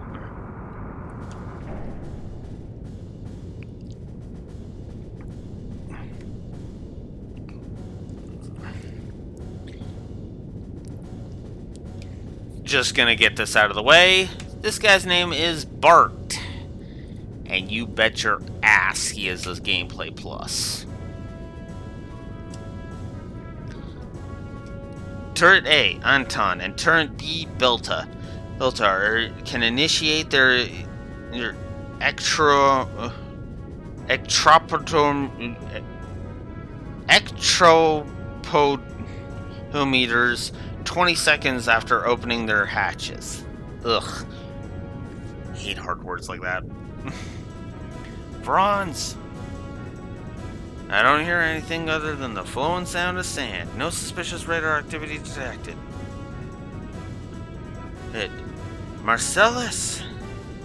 It's Salus. Matreya's units are on standby at the catapults. They'll all be able to launch 1 minute after we resurface. Good, let's do it. Back on level 1. Surface combat ready. Torpedo room ready. Anti-gear guns ready. Navigation and engineer are also ready. Yo, Master, what is happening? What was the alarm all about?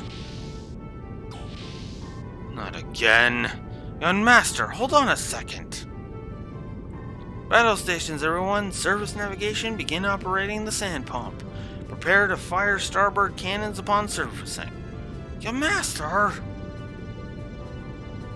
Trim to the right. The wind is strong up there, and we may be blown off balance. Jericho, hand the helm over to me.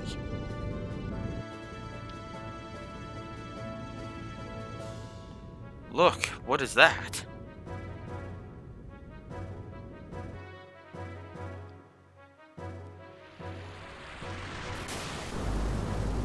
There's a good shot of it. That is the sand cruiser Yggdrasil. A sand cruiser? It must be those desert pirates. I love the Yggdrasil. I'm just gonna go ahead and say it. I absolutely love it as a ship, and I even love it when it's upgraded too. Oh hell yeah! Or is it Yggdrasil 2? I like. Well, no, actually no. I think it's Yggdrasil 2. Never mind. That I really like, but that's for different reasons. I like Yggdrasil 1. Don't get me wrong, but. 2 is where it's at. Alternative firing between A, Anton, and B, Belta. Calculating adjustments. Oh yeah! Switch modes over to salvos after the initial shots. Let's slow them down. Get ready to give them a spanking they won't forget. Yo, Master, please wait. It may just be a requisition ship, not a warship. Let me handle this. Whether it's a warship or not, it's carrying a new gear. Gunner, let him have it.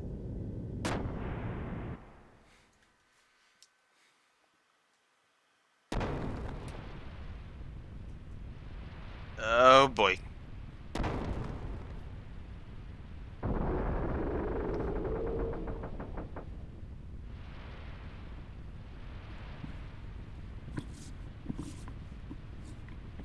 Judging by the angle, it seems as if a gun blast has made a hole in the hull.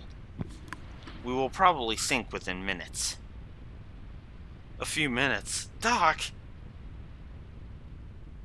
It is locked. Somebody free us! Ah. Or, you know, the ship could shake and the door could fall off. Let's get out of here, Doc. I love this song. Switch for received survival tent.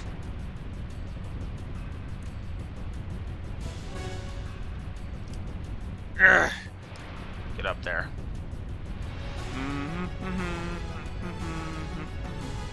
Whew, that was close.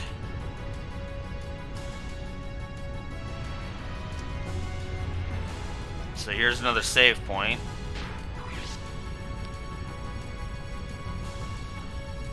This game loves to throw cutscenes at you, just as a heads up.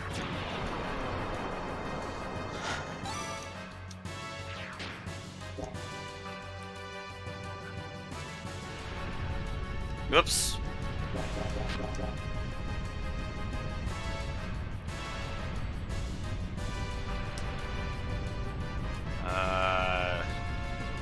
Yeah, like I said, flashing lights warning. This is why I have that up.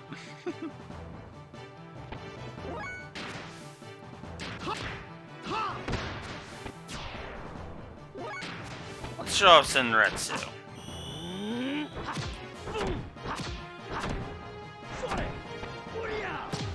Booyah!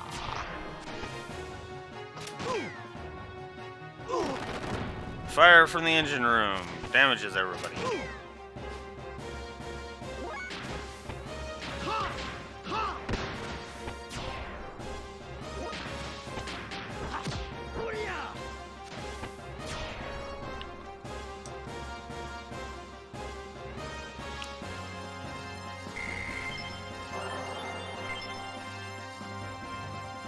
So there's Faye leveling up again. Ugh. Not much I can do about this flashing lights. Sorry, guys. Except get into combat as much as possible. Which is hilariously dumb, but there it is.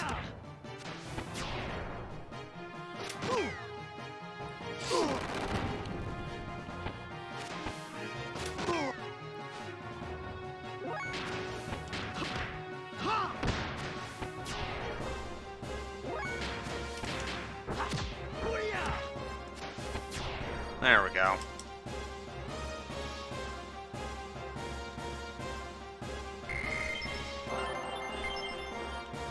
All right.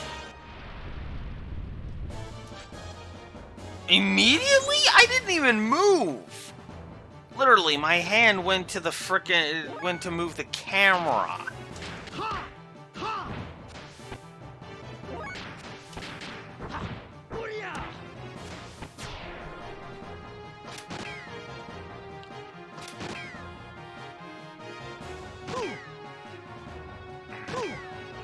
Okay, these guys aren't doing much.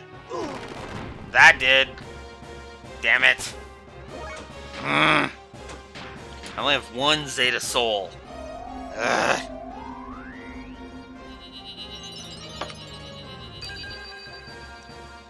Damn it, game. I might actually have to give an encounter rate negative. Oh my god. But alright, fine.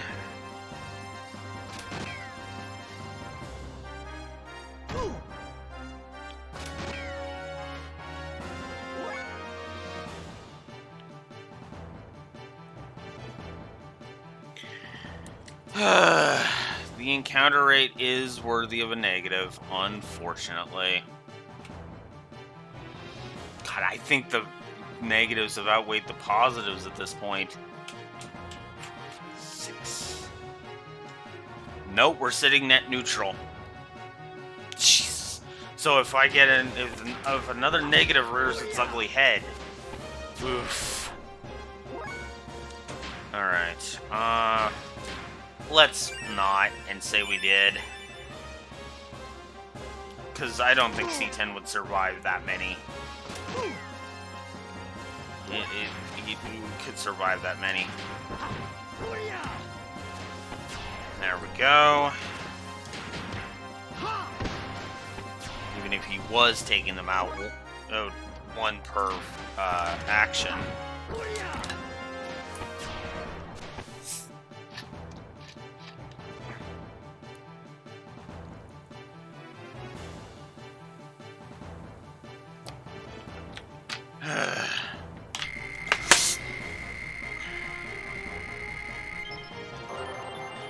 Ukigumo. That is, if I'm not mistaken, C10's Insurrection. Now, as I was trying to do before I was so rudely interrupted by a double encounter. Fuck.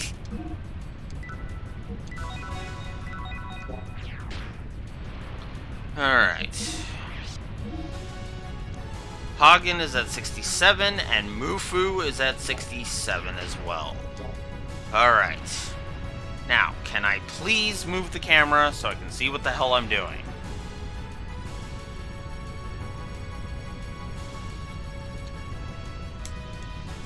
Okay, there we go.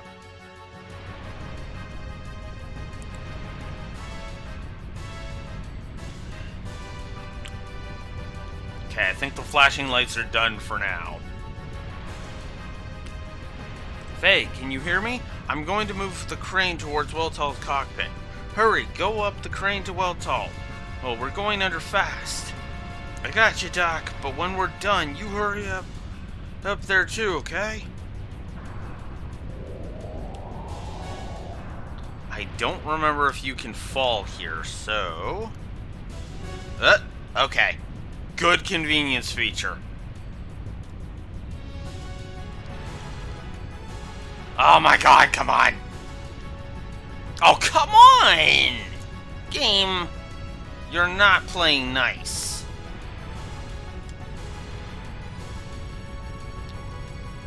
Game, you're not playing nice. Come on. Oh my god. Okay, move up a little bit. There we go.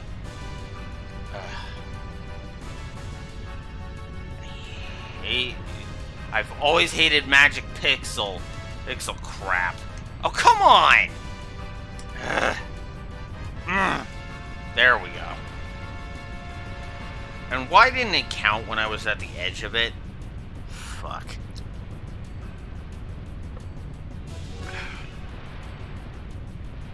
Come on, Faye. Go. Here we go again. You and I seem to have a fated relationship.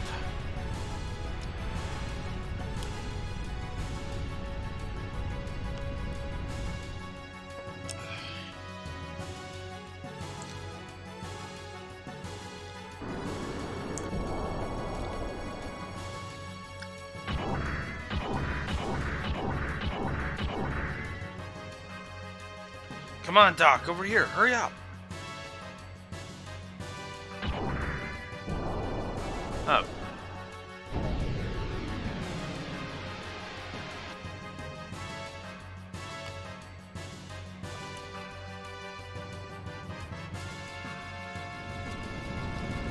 Looks like we won't be able to show off Ukigumo for a while.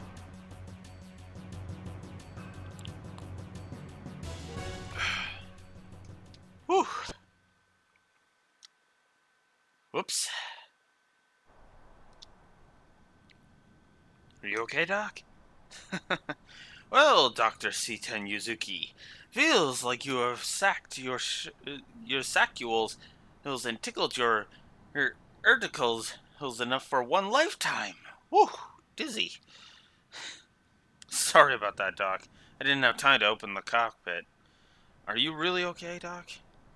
Faye, I was only joking. Riding in the hand was not so bad.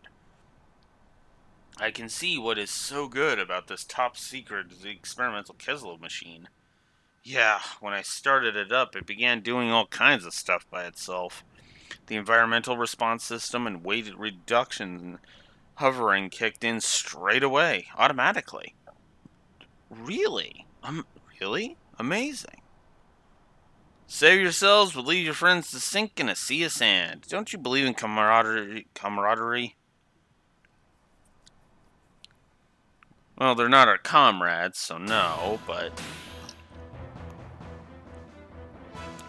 And there's Bart's gear.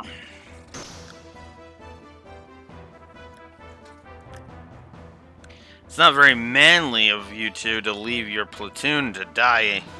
Hey, well, you run away in a gear, you know?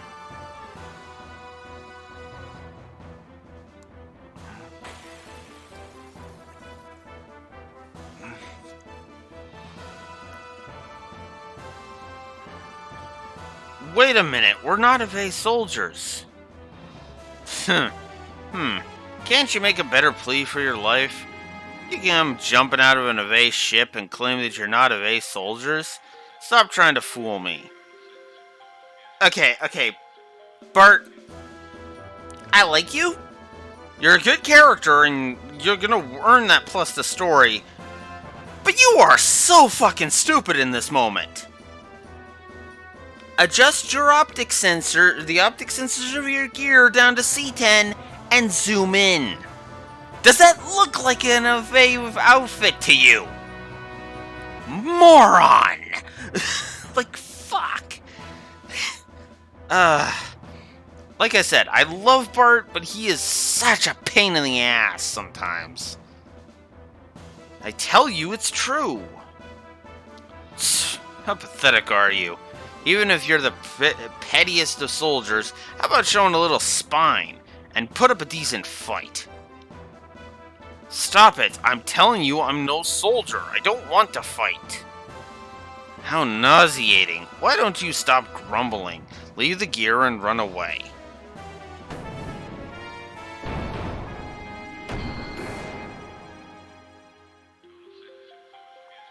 For someone who doesn't want to fight, you're quite powerful.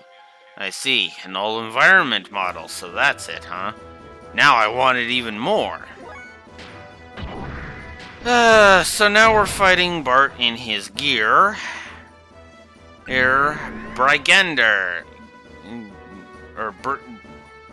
Is that how you spell Brigadier? Because I don't think so. But yeah. So, camera damaged. This means our accuracy is down. And now, because we have that... He dodged Repu?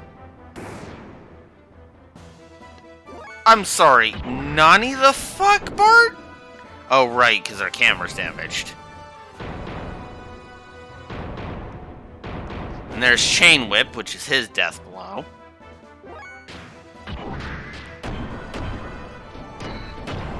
There we go.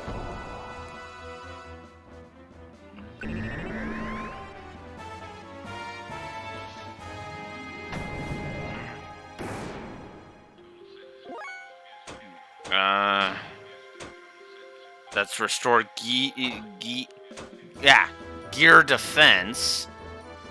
Sure, let's show off what guided shot in the gear looks like. And yeah, it looks like a Kamehameha.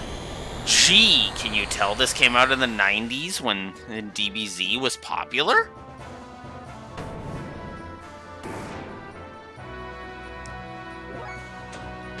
In fact, you know what? We'll keep using ether attacks for a bit. Because they're doing 150 each time, so yeah.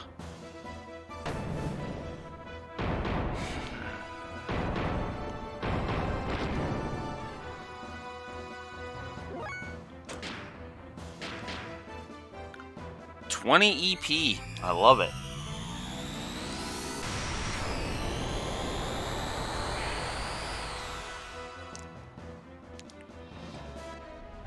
There we go.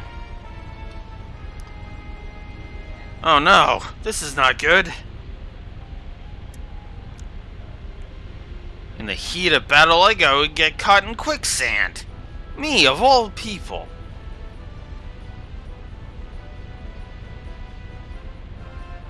Damn, it's all your fault. Boy, are you gonna get it later, so be damn ready. Why?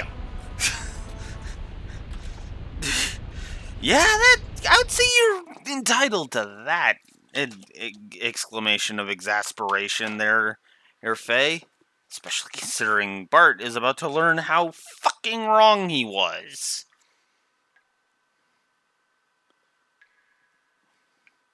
Hey, come down here now. I'm not going to kill you. Hey, come down here now. I'm not going to kill you. All I want is for you to leave this gear. Huh?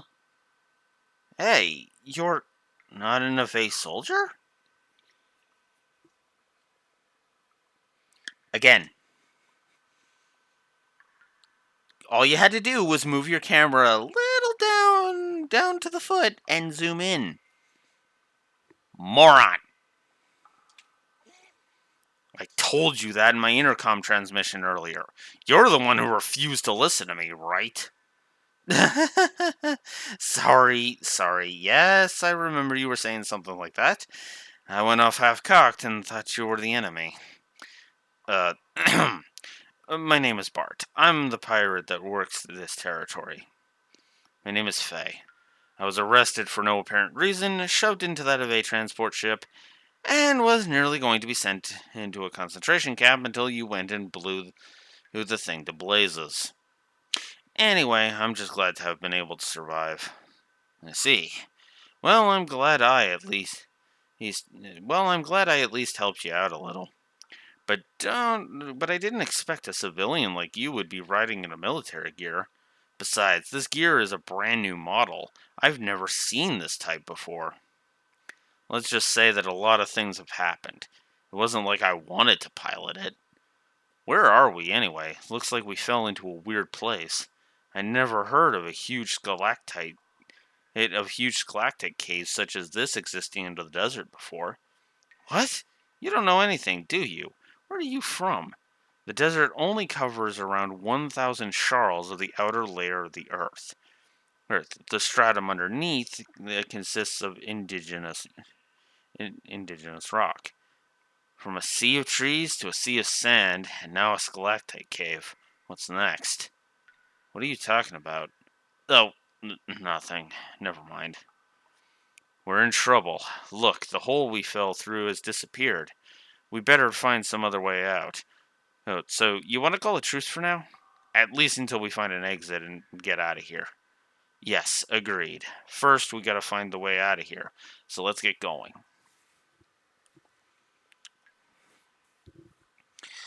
Alright. Whew, thank God. I didn't want to dry up and die in the desert. Hey, you. I know you're tired, but don't go any further than there. Shut up. You sunk our ship. Don't you forget that. No, you shut up. Just be thankful that you were saved. Excuse me. Is there anyone who is almost dead with no arms and legs or in need of an abnormal operation? No one? Well, that's depressing.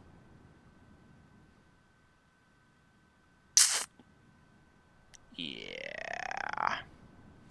I see. So your young one has not just been shooting at anything and everything then, Sigurd. Yes, he actually calculated this attack. Or so he says. Hi, Sigurd. I know we saw you earlier, but now you actually have a name, so...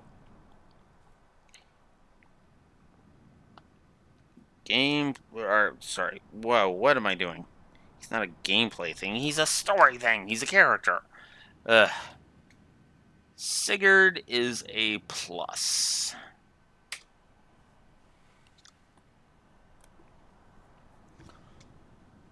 As you can see, no one has died this time, either.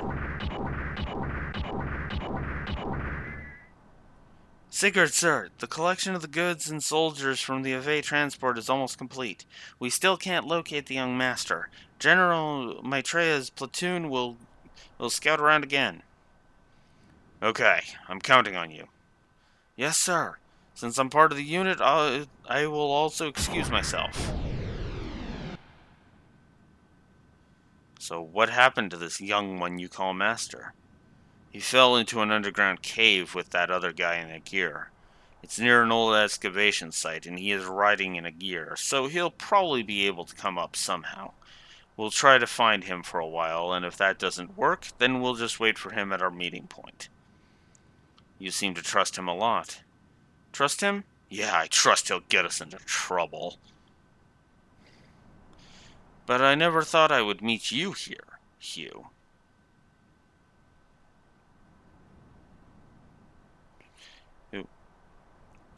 It's not a coincidence. It's an inevitable consequence, I assume.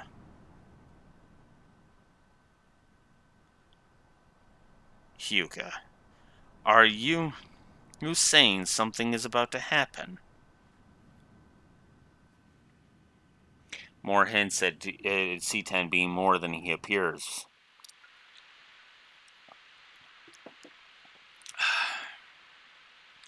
And I like that. I like a character with a bit of mystery that's not in-your-face mystery.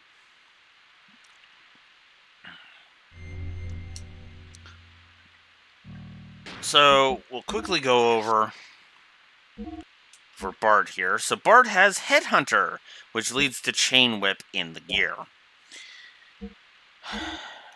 He also has Wild Slime, which, as you noticed, decreases accuracy.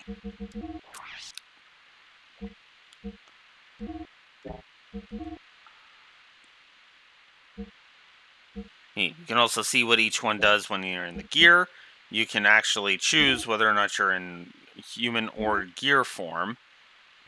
And you can equip different things.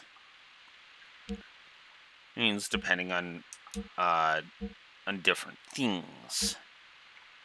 But I think for now I want to leave all of that be. But I am, of course, this is actually a good stopping point for now. So, yeah.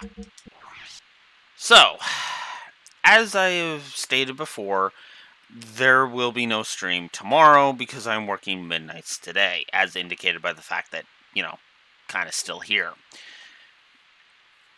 But tomorrow, tomorrow I'm not streaming because, I'll be too goddamn tired because, of course I will.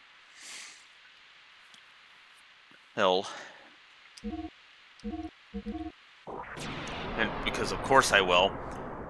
Monday at 10 a.m. Central Standard Time, I will be back And with the exception of Thursdays, my schedule should be back on track. In fact, I can even double check that right now. Give me a moment. Oh, I forgot to sign that. Let's see. Yes, next week is literally mostly back on track. It's another. So Monday we can do a long day, and then Tuesday and Wednesday are short days because they're my normal working times. Galactic Cave is what this section is called. And then, of course, we're back on freaking Thursday with more bullcrap.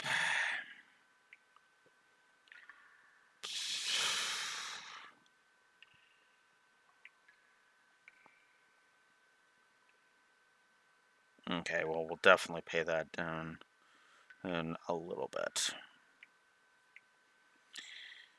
Regardless, but yes, that is it for me for today. So,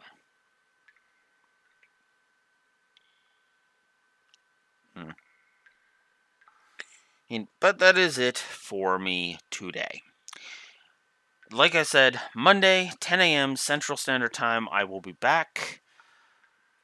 And we will go ahead and we'll do more Xenogears. I am enjoying this game so far, despite the score being completely neutral.